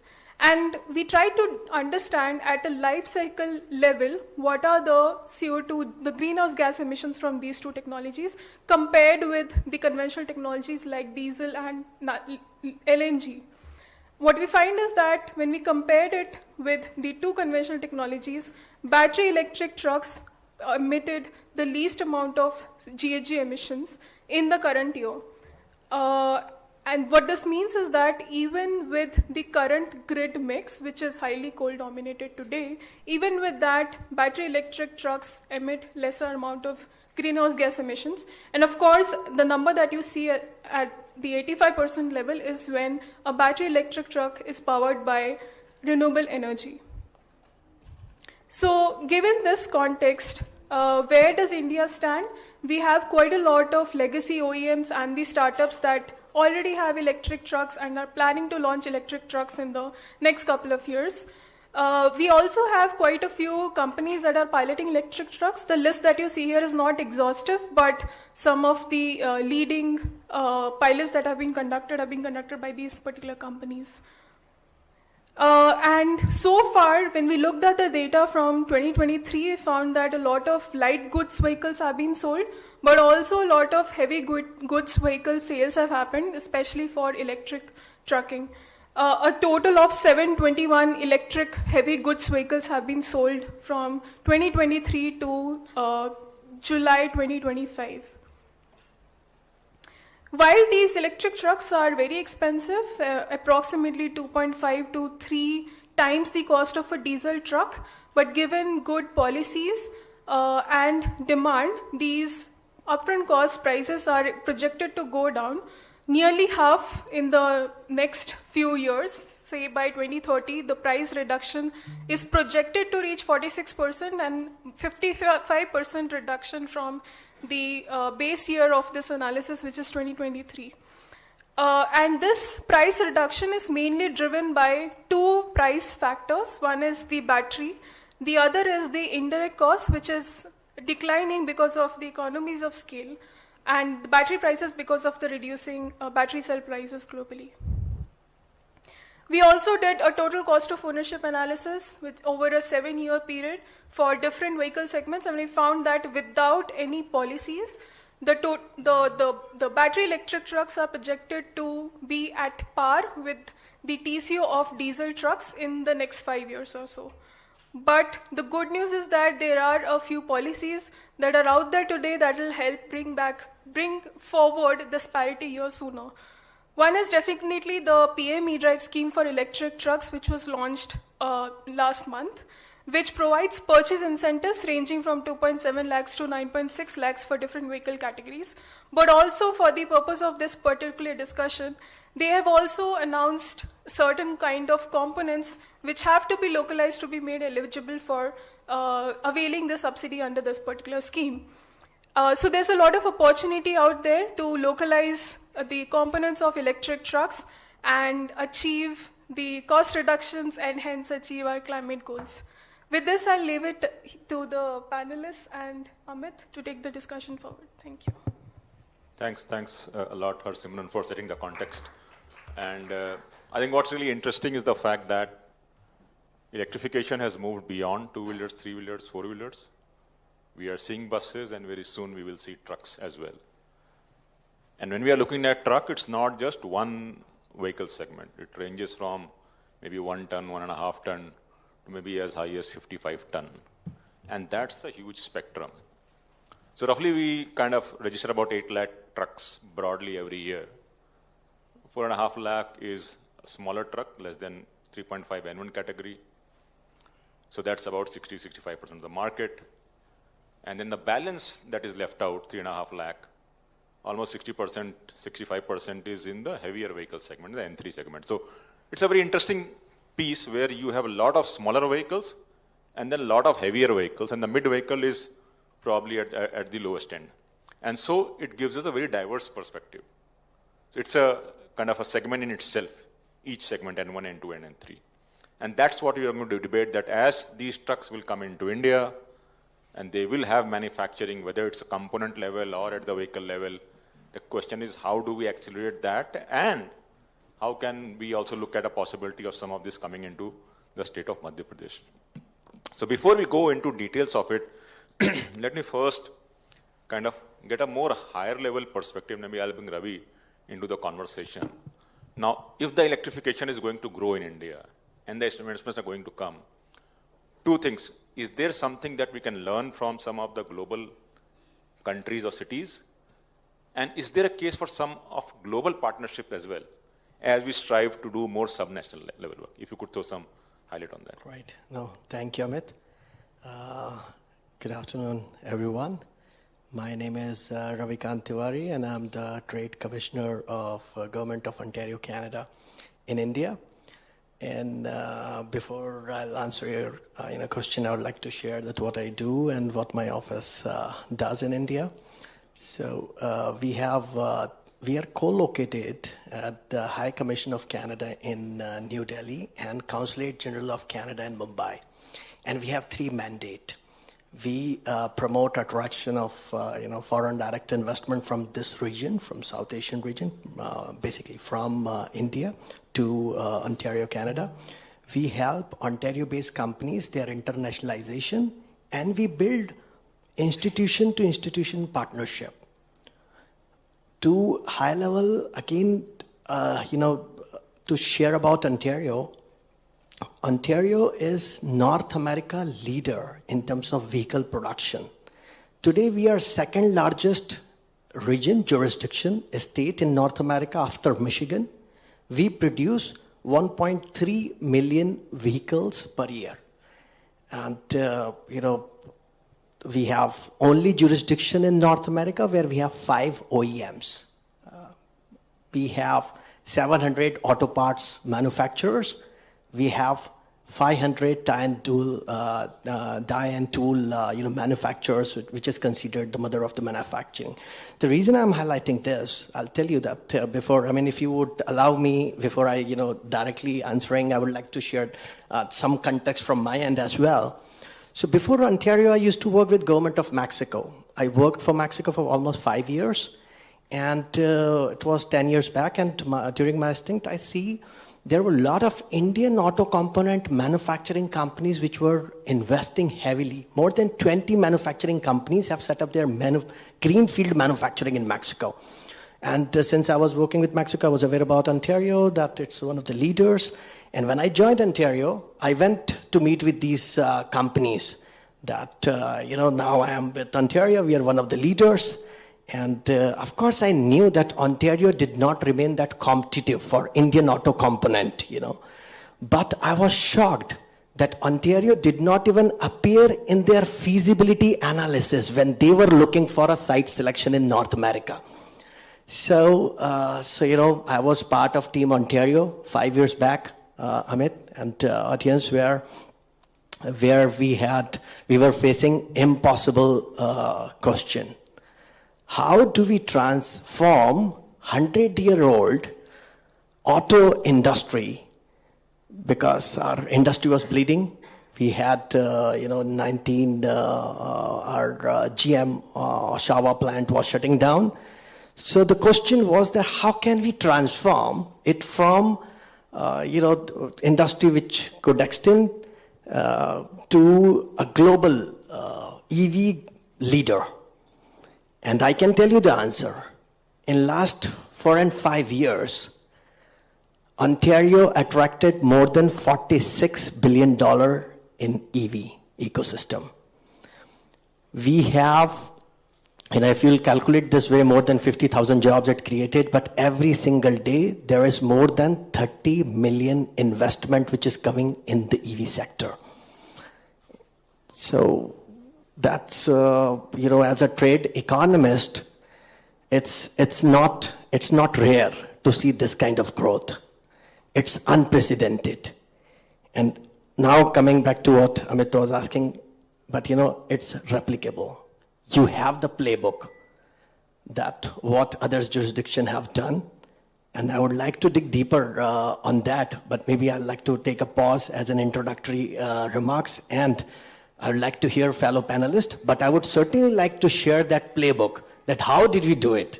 But I think I do not want to take much time, and maybe next round of question I could take, that how did we do it? No, absolutely, that's something we'll love to hear, because one, it says it is possible. And the second question is, how do you make it possible? And that's where we'll come back to you on that. Let me just move, and then maybe I'll also bring Pramod into the conversation. Pramod, you've been looking at electric bus space, electric truck space, but also from a different technological perspective, mostly from a swapping perspective. One, why swapping? And then what's the outlook that you're looking at in terms of the actual operation of these vehicles, commercially viable, feasibility on Indian roads? Thanks, Amit. Since morning or in various, even yesterday is on a flight, I was reading the Niti Aayog report, where for the heavy-duty vehicle, every page talks about cost is a challenge, entry barrier. So yes, CapEx is the entry barrier for the heavy electric vehicle. I will say even if the smaller vehicle is the entry barrier for certain class of customers. Second challenge is high charging time. Whatever one may say, even if you have a fast charger, but if my vehicle doesn't support, it takes up to 4 to 6 hours of full charging. Third is range anxiety, which we keep talking about. And fourth is, I think, which Mahua talked, everybody else talked in the session, that battery continues to be a pain point, whether it is a financier or a customer. Since it is having 40% of the cost of the vehicle, is a challenge. And customer doesn't know 3 years down the line or 6 years down the line when he has to change those again 40% of the cost. Even if the price comes down, it may be 30% at that time. But it's a cost. And India as a market, being very price sensitive, I think we are not used to use and throw. We are used to buying once and for lifetime maybe. So that's the kind of market we are in. And there, can you buy that battery every 6 years or 5 years, 7 years? I don't know. So that's a challenge. So technology obsolescence of the battery is another challenge. How do I get advantage of the newer technology which are coming if I'm tied up for 5-6 years? And financier also is the same problem. So financing, customer is not getting financing because he doesn't know about how the battery is performing. But a lot of improvement has happened over the years, let me say. Some are myth, these are not the real challenges, but customer still feels, and that's a fact. So what we are doing as a technology, and what Niti Aayog report talking on every page, is that decoupling the battery with the vehicle. That's what we started doing 4 years back. We decouple the battery from the vehicle. Battery is on the books of Sun Mobility. And the customer has to pay only for the vehicle without battery, and he uses this as he pays as he uses. So it's a BaaS model from day one. So it takes care of the customer's entry barrier cost. B, it takes your financiers worry about the battery performance and the battery cost. And there's no high charging time and things like that. So productivity of the customer, especially the e-commerce players who are there in the market, where 2 and 3 wheeler we are scaling up now, they are getting 20 to 25% more productive time. So earnings, revenues are improving, or have improved actually. That's experience. So now this technology today is already working, and we have around 50,000 vehicles, 2-3 wheelers, all form factors running on the platform. Same battery, same infrastructure is used, and that is where the cost optimization happens on the infrastructure part. And we do about 60 to 65,000 swaps a day. So I'm using around 60 megawatt hour of power every day. So Tata Power is not there today. I tell them I'm the biggest customer in future for you. If you're a power supplier.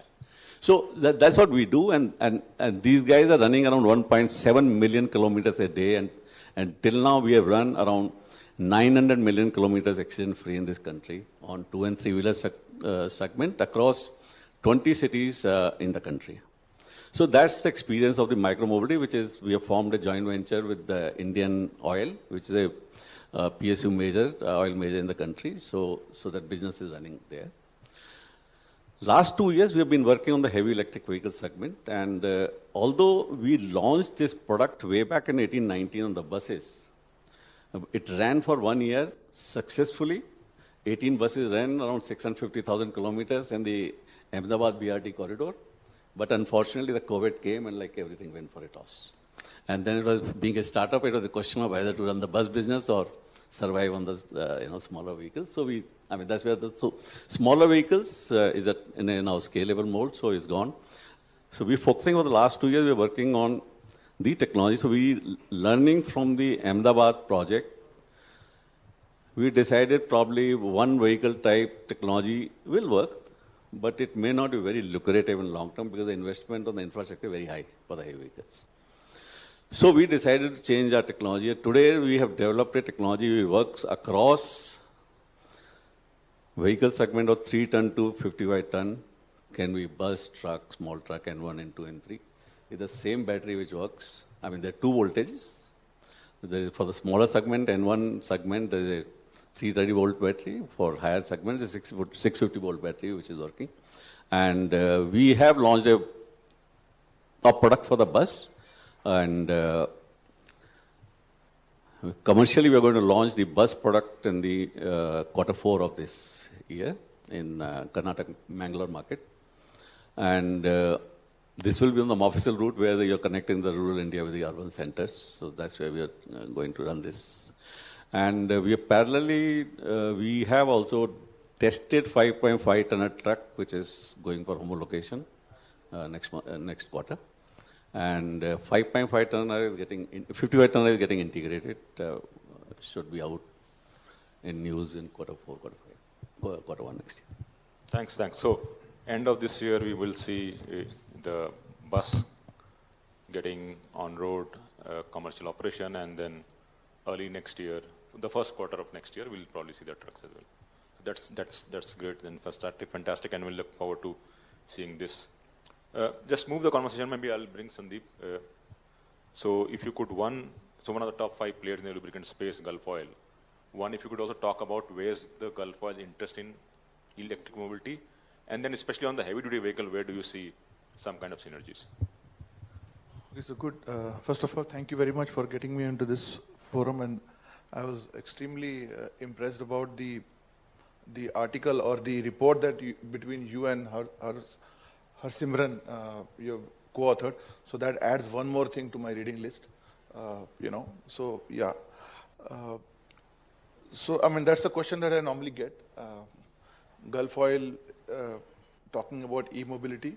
So that's exactly how it is. So Gulf Oil is one of the leaders in the lubricant space globally. The company is present in about 100 plus countries. The brand is fairly recognized and acknowledged as one of the trusted brands. It comes from the Hinduja group. That makes it even more better. About a year and a half odd back, 2 years odd, the company decided to sort of move into alternate mobility options. Today, lubricant is largely relevant for petrol, diesel, CNG equivalent. But the world is moving towards alternate fuels, which is electric, hydrogen, hybrids, all of that. So electric mobility was seen as one of the drivers into the future. And also it's a very logical transition. For somebody who's very familiar with the Gulf Oil brand, if he decides to buy an electric vehicle, then there is very clear recognition that Gulf Oil is there with. So how do you actually come into his life that way? So what we did was we did some 3 acquisitions. So these are all largely inorganic growth in the e-mobility sector. So we have acquired this company called Tyrex Chargers, which the company owns about 51% stake in this DC charger company largely. So this is a very good. So I'll talk about the DC charger piece in the context of heavy electric vehicles. The other company that we acquired was Tech Perspect, which is known by the brand name as Electrify. That's a CMS, digital CMS platform, apart from energy management system and fleet management systems that they do. The third company that was acquired was Indra Chargers. That's a company which is based in the UK. That's a majority stake acquisition. So there, the specialization in the UK market specifically is the AC chargers, and they also do a lot of work in the V2G segment, because that is a very relevant use case for their market. It is currently not so prominent or so prevalent in India, but we are doing something with Sagar Sahab in his labs, and then now it's seeing the light of the day as we talk. So it's not too far away. So with these three acquisitions, and the two of them specifically doing very well, the India-based, I'm not talking much about the UK-based thing. We did about triple, I would say, the revenues from 2023 to 25. About 80 odd crores is what we did in chargers, and largely DC chargers. So, and Tyrex chargers, we are very, very prominent in the bus ecosystem, and now the truck ecosystem, because a truck ecosystem is not fully developed, as we know, but that's something that we are doing a lot of POC with a lot of people. So, I mean, if I just come into this debate on the trucking specifically, I just want to draw a distinction with your permission about, see, when we look at the global use cases, the global trucking, or largely trucking in, let's say, Europe and US is very, very different from trucking in India. I mean, it's as different as it can be, chalk and cheese.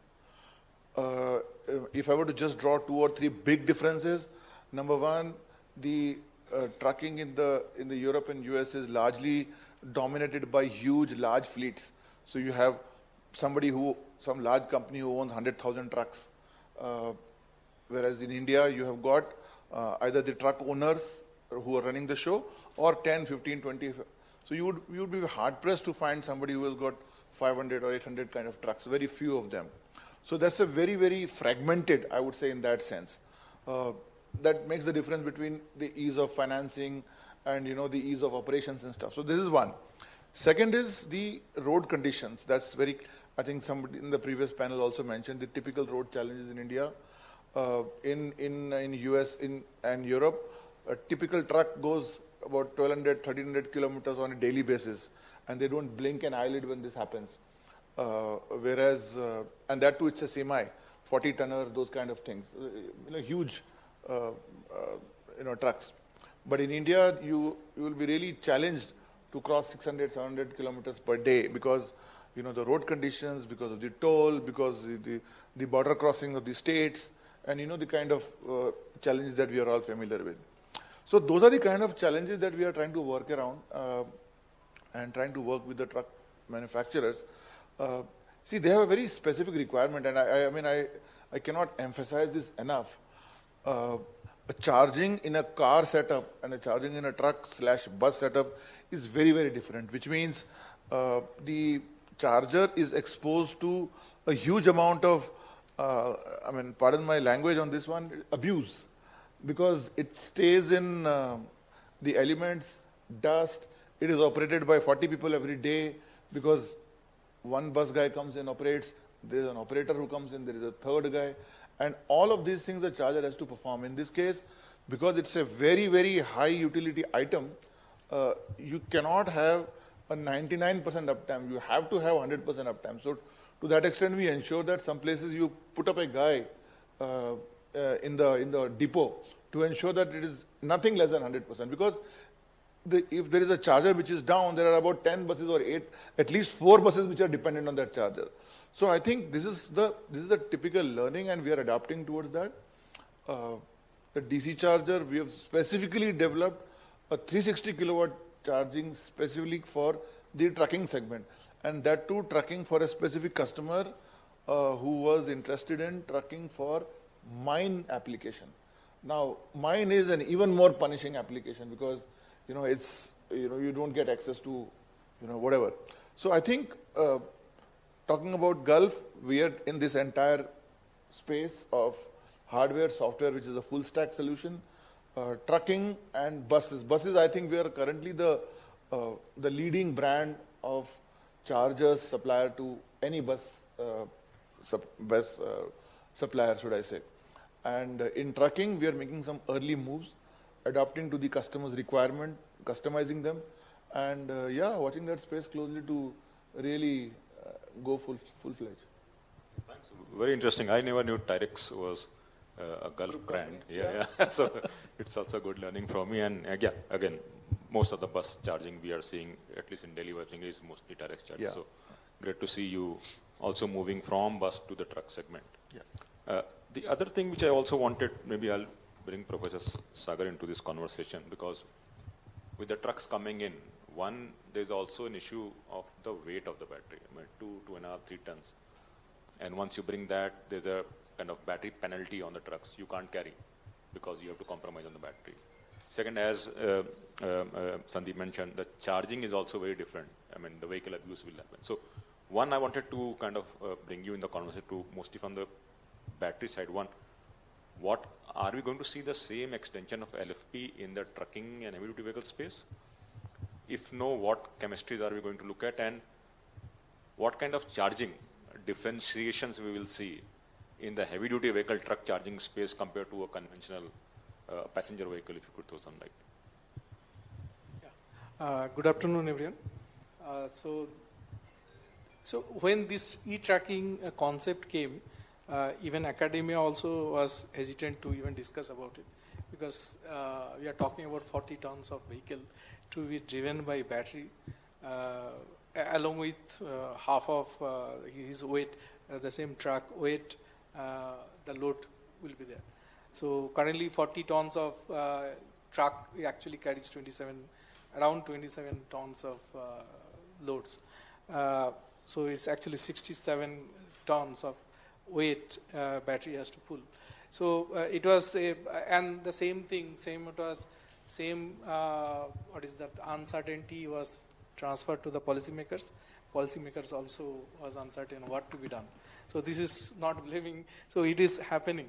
But now things are changing, because if you look at it, one thing was he asked, we are very confident in a battery community, because if you see the literature, even the practicality, 2014 to 2024, the battery energy density per year, if I see, increased 7.6 kilowatt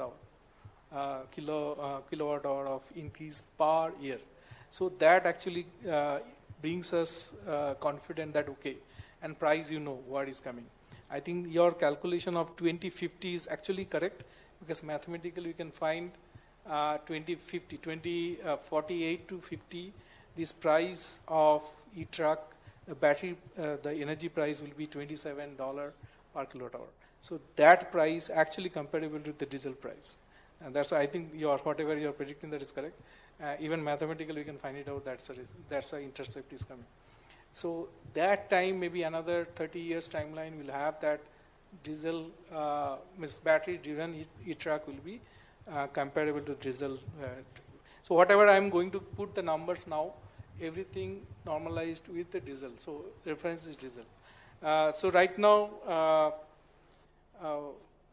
if you see the energy density is okay for, if you look at that, this truck having like a short haul truck, I don't think battery-driven short-haul truck is good, is comparable, because of four-wheeler actually dominate there.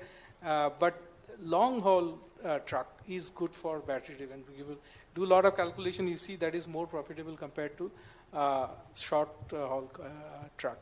And other one is the distance. Like right now we are talking about 250. I think India is working on 250.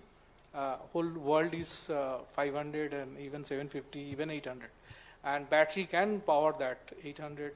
When US, even Bhopal, if you talk about our MP, one city to other city is more than 500 kilometers. You should think about it. So whatever you are designing is not fit for 250, is not fit for at least for MP, if you are driving any e-truck. So you need to think about beyond 250 numbers, and 500 is the good number for our all cities in India is covered by 500.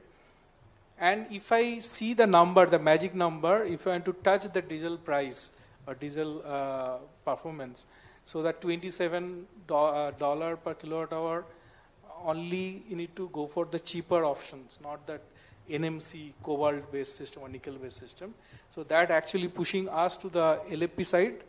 Other things I was talking morning, maybe sodium is already people are talking about $60 per kilowatt hour. So that can bring down to 40.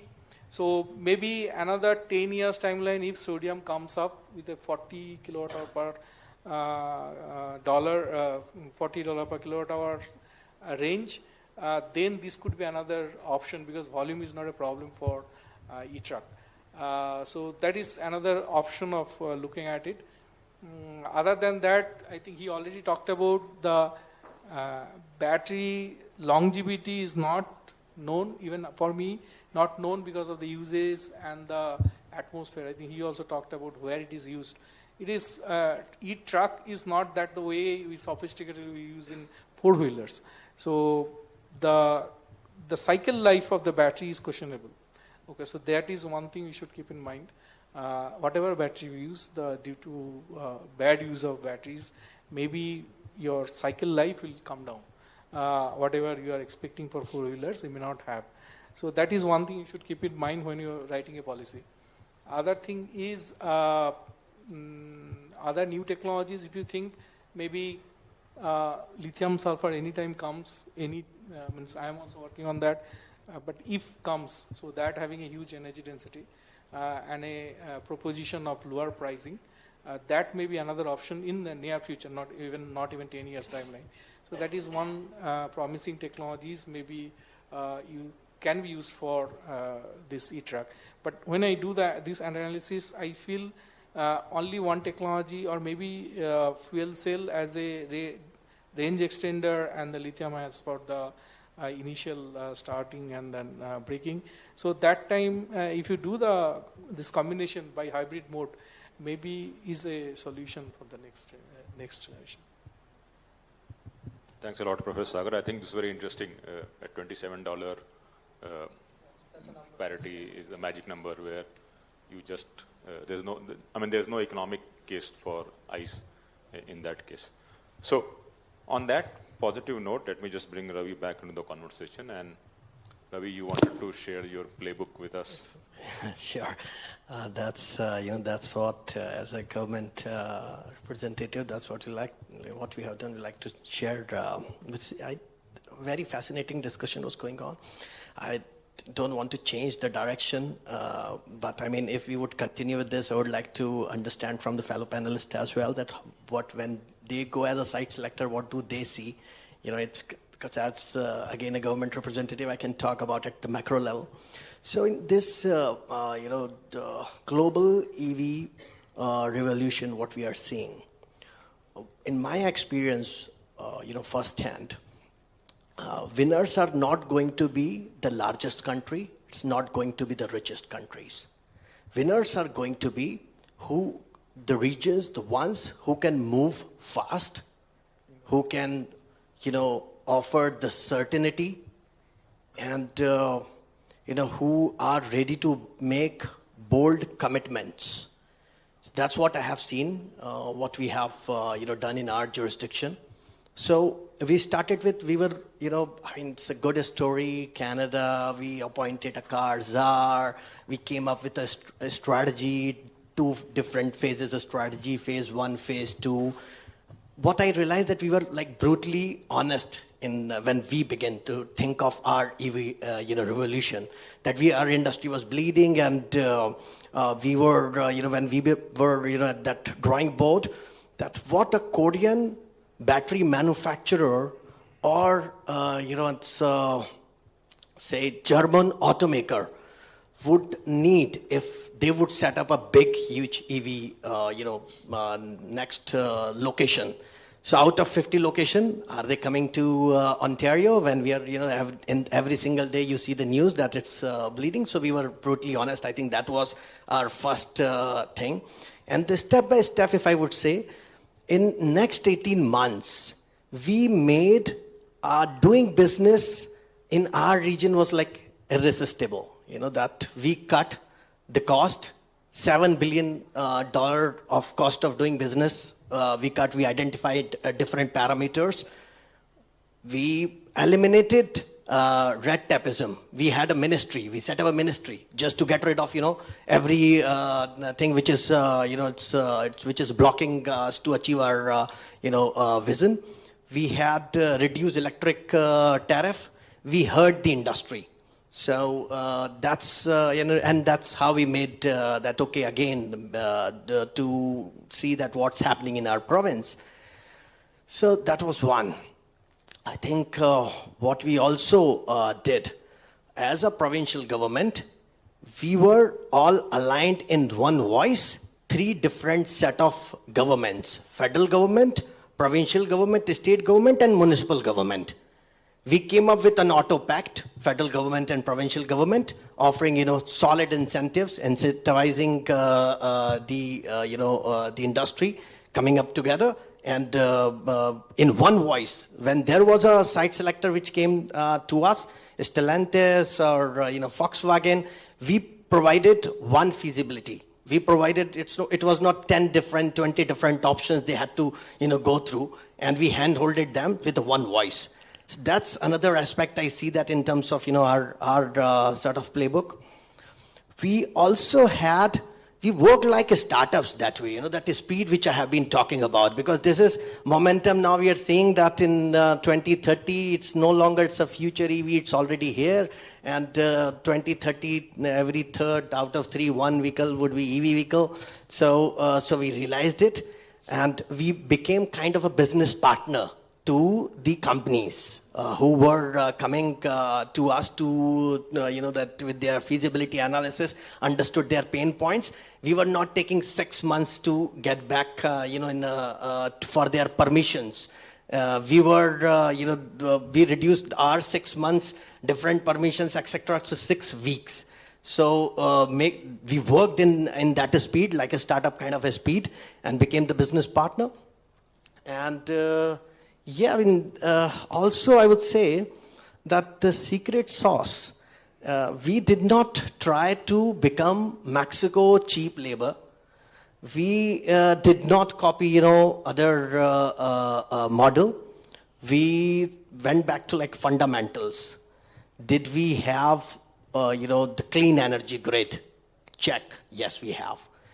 Do we have the skilled workforce? Yes. Can we give the certainty to investors? So with our auto pact, we give 10-year certainty to our investors with kind of incentive, if I will tell you, like now in 2023, the incentive which was offered to Stellantis by federal government and provincial government was $15 billion. The incentives which we offered to Volkswagen was $13 billion. So that's our commitment, federal government. It's of course, it's a production incentive. If the production is happening, this is a long-term, commitment from the federal government. And so our secret sauce, therefore, was not, copying the business model or trying to do what others were doing, but what is the fundamental skilled workforce, that, of course, talent availability and our, that certainty and the speed and that bold commitment. Of course, we made, our target by 4 million in Indian context, it is too low. When I say that we had 2030 bold, but in Canada's perspective that we had 4 million EV vehicle, that is the mandate which government is giving. So ultimately, they know that there is a market there as well. Overall, our product goes 80% to abroad. It's our export, but that was again a bold commitment from the government side that okay, this is what we are going to procure. If you are setting up the shop here, we are going to we ensure that we are. So this at high level, I see kind of some of the things. Few things I might have slipped my mind, but more or less a playbook which I have seen. No, absolutely. I think this is phenomenal, and And this is something that we are seeing also cutting across other geographies which have seen a dramatic rise in investment as well as production. And one key issue was a commitment to demand. Because unless the OEMs know there will be demand, why will they manufacture, right? So how do you create demand is going to be crucial, and especially in the truck space as well. So on that, let me just follow up, Mr. Pramod. One question to you is, and as Professor Sagar mentioned, with the rise in the change in battery chemistry and the change in charging speed, and we are now seeing megawatt chargers coming in Europe, do you think there will be still a case for swapping going forward? Always. If you could elaborate. I saw your report. You are talking about, Professor also mentioned, for heavy-duty truck long distance, you require 700 kilowatt-hour battery. Now, where do you get that kind of power to charge it in this country? So imagine the investment in the power infrastructure you require to run that battery. I do the same thing in 200 kilowatt-hour battery. So important thing is, I am reducing battery to half the size or one-third the size of fixed battery when you're doing this kind of stuff, because I'll put in between the charging infrastructure. So the model will always remain favorable, but let me also say there will be use cases for all kinds of technologies. It's not only swap or fix or lease. I think everybody will have a use case. That's what we feel. And swap will be more successful, B2B closed loop systems will be more successful to start with, actually. And so that's where your port, mine, cement, metal industries come in. So those are our focus area to start the demand generation. And we don't have a problem about the demand generation. So we are generating demand for the OEMs. I'm getting the customers because I'm meeting his price points, whether it is capex, financing, or his cost per kilometer of running. So I'm meeting all those parameters of his, which is used to today. So moment you do that, I think demand generation is not a problem. He is willing to shift. He's not willing to shift. Like taking point from what Sandeep mentioned, is a highly fragmented sector. 300,000 transporter or fleet operator running more than 90% of the market. And they don't have a balance sheet, they don't have a credit rating, they don't have even books to show. Where do they get the financing? So that's the problem. And that is what we are able to crack with our model. Okay, financer at least doesn't have to take pain about the battery. Only the fixed vehicle part is there. Powertrain is a very well established component. Life is not a challenge. Performance is not a challenge. Electric trains are running. Forget about buses and trucks. They are much smaller. So that's not a challenge. So he's comfortable about his investment when battery is taken off today. And if we are seeing, I mean, in our experience, people are willing, the corporates are willing to look at the long-term contracts. So India is also not a TCO market. We keep talking TCO. TCO is, he mentioned, is a mature word concept where you 100 vehicle, 500 vehicle, 1,000 vehicle, you have organized everything. It's a fragmented market with less than 5 tracks. What TCO will see? His life is EMI to EMI. Important thing is he able to meet his monthly expenses or daily expenses when he's running the truck? So that is your customer. So if I'm able to meet his requirement of EMI, he's having a, so what we have decided as a strategy is we are designing a product and costing so that his customer's EMI is lower than what he's used to today. That will generate a demand. That will generate the confidence. So we are quite confident. In fact, we already have contracts. I don't have a product, but I have a contract. That's a nice problem to have. You have a contract while you still don't have the product, and that's a trust which the customer is having on you, so that he's giving a contract based on this structure. So that's interesting. Sandeep, anything else you want to add? Especially, are you also looking at the swapping space, or also moving towards battery truck as a service concept, which people are now experimenting as part of diversification? I can share both my views as well as the broad. See, personally, I've been involved in this charging ecosystem for the last 5 years and known Pramodji ever since. we always keep debating on the sidelines. That do we? The question that you asked, which is why I smiled, does the swapping have a use case? So yes, it does.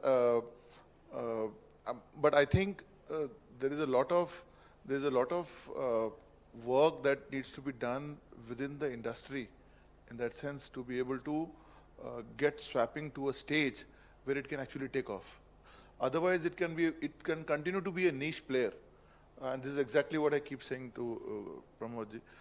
So, if you realize, the charging ecosystem also started with a huge amount of confusion, which is there is a GB by T charging, there is CHAdeMO, there is CCS.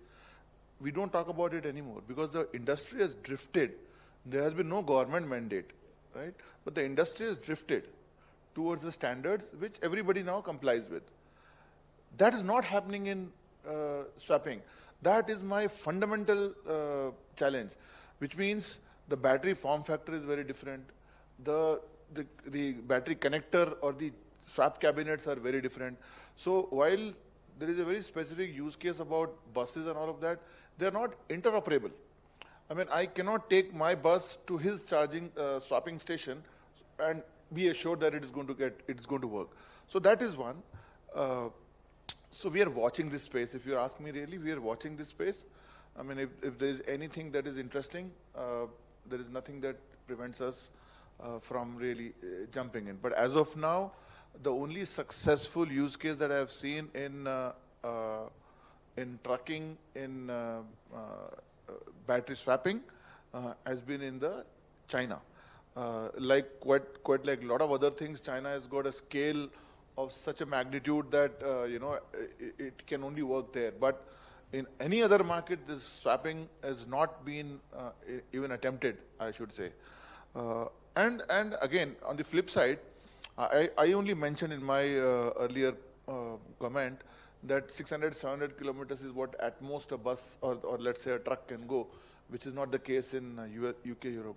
But that's changing very fast. If you see the road infrastructure, I'm not talking about the intra-city, but the intercity road infrastructure is phenomenal. I mean, the kind of time that you used to take from, let's say, Mumbai to Nagpur is now reduced by at least half by that one single highway. So I think some of those changes are happening. The use cases will emerge. Suddenly the swapping use case goes off if there is a vehicle that can go to 1500 kilometers and with just one stop. Because see, all said and done, human beings tire faster than batteries.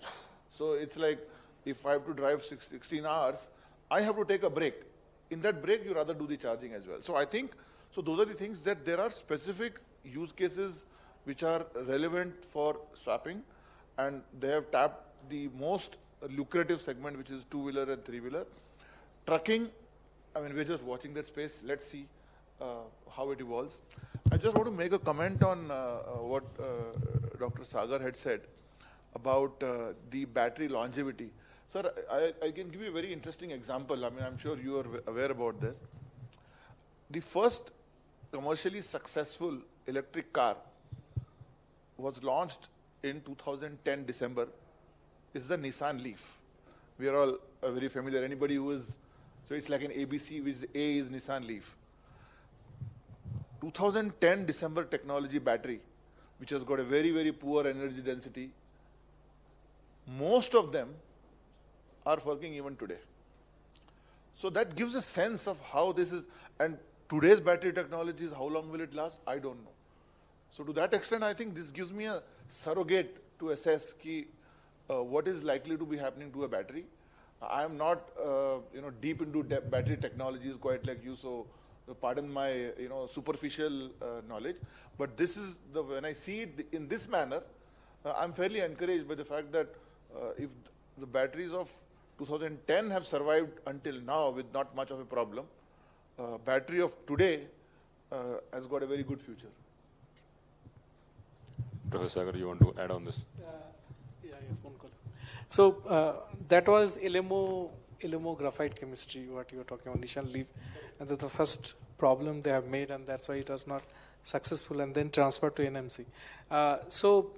The main problem is when you have a high energy for a small weight and small volume, then the temperature, as I already said, is high, and all parasitic reaction also high because of the defects on the crystal structure. So that is the other way. So, but when you have a battery with a lower capacity, so immediately the cycle life increases. That's a way.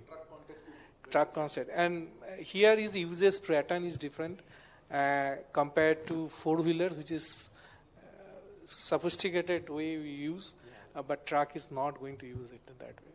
And if you look, the load profile is different. Thanks a lot. We'll now open up for audience. If you have any questions to any of the panelists, you may raise your hand, and then we can take one or two questions, and then we'll probably close. Yes, sir, please, go ahead.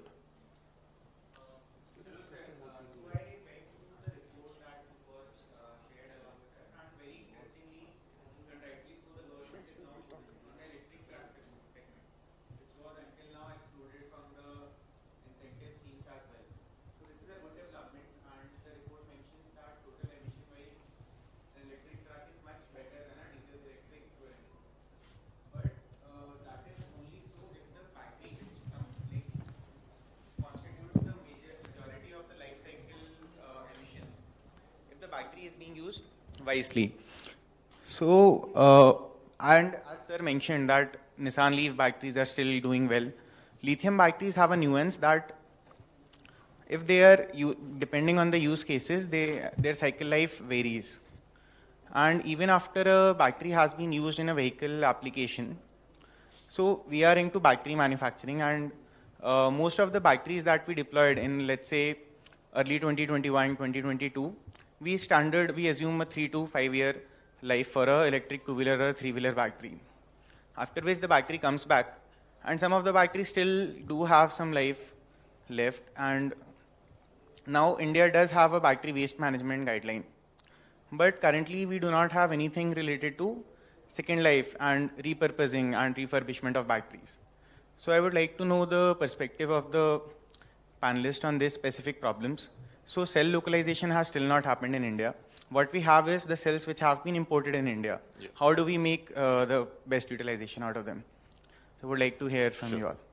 The second life of battery is one question. Any other questions from anyone? Perfect.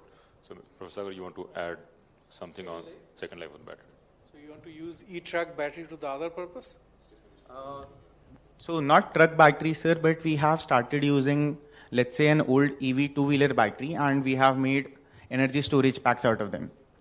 But currently the government do not have any standard guidelines and operating procedures for that. So the battery manufacturer has to have a EPR, extended producer responsibility. But that only goes well if the battery has been recycled. If the battery is being reused and repurposed, so there is no clarity on that as of yet. Yeah, theoretically, yes, you should have a second life, even third life and zero life. But it is not standardized or not even coming anything from the government side, because things are not sure that Indian condition, users conditions is not standardized yet. You are doing something, Tata is doing something, other companies are doing something, but it's not standardized yet. So that battery health is not standardized yet. So once that is standardized, maybe the second life will be talked about and all the policy will come on second life. It does not come because of that. It is not ready. Things are not ready yet. That's the reason. But there is obviously, there will be some second life will be there. But things are going on. Go ahead. You have just to answer, you actually, refurbishment word is there at BWMR. Yeah, things are there, but it's not. Refurbishment word is there. I just made I actually drafted the BWMR. Refurbished word is there. And when the refurbishing happens, EPR is applicable. So even if you are doing the second life, and let's say I am Hyundai, and I am giving you my battery, if my battery goes for the recycling, although currently it is not being applied, whether up to the black mass it is okay or up to the salts it is okay to get the full EPR. But still everybody is getting the EPR as of now because it's not on the portal. But if my battery goes for the refurbishment, then also I get the EPR. That word is there in the BWMR 2022. Like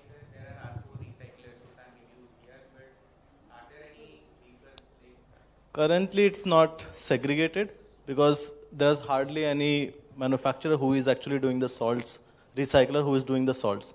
Almost everybody is at the black mass level except the two people who claim to be doing the salts. Okay, so one more technical point. So here, refurbish he's talking about is technically only LFP battery is you can do refurbish, not the NMC. It is very difficult technically to refurbish NMC batteries. So if that policy is going to apply only for LFP battery right now. Thank you. We have come to an end. Maybe a round of applause to the panelists for a wonderful discussion. We looked at swapping, we looked at charging, we looked at Ontario, we also looked at how do we draw kind of investment. But I think the question is electrification is happening. It is happening at a much faster pace than we are expecting. Investments are going to come. The question is how are we better prepared? I think one big takeaway was innovation, flexibility and timeliness will be the big differentiator. And we hope with this series of conversation we will try to bring some of these pieces in MP and Bhopal as we move forward. So with this, I'll hand it over to our MC. Thank you, Mr. Amit and esteemed panelists for your insightful words and valuable contribution. Now I request the dignitaries to please pose for a photograph.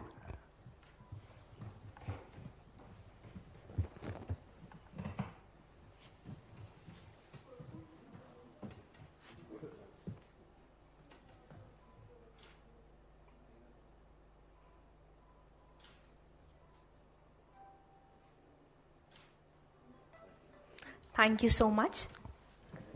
May I now request Mr. Amit Bhatt to please deliver the vote of thanks.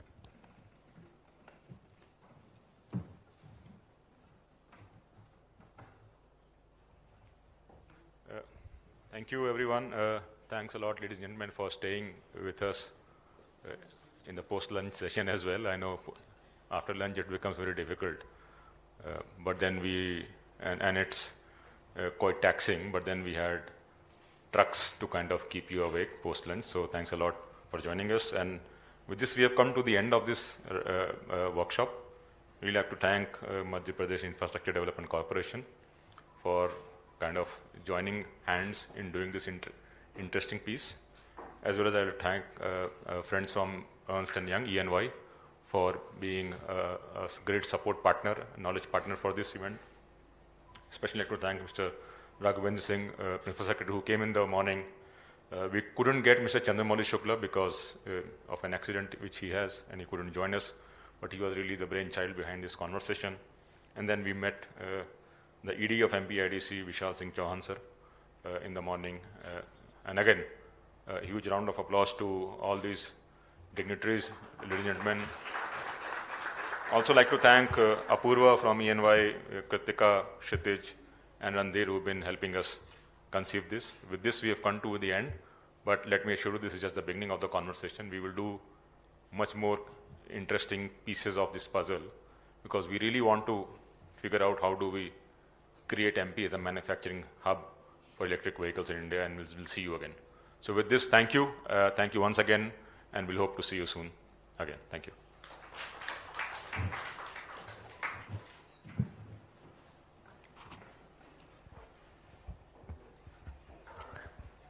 Thank you, Mr. Amit Bhatt, for skillfully moderating the session.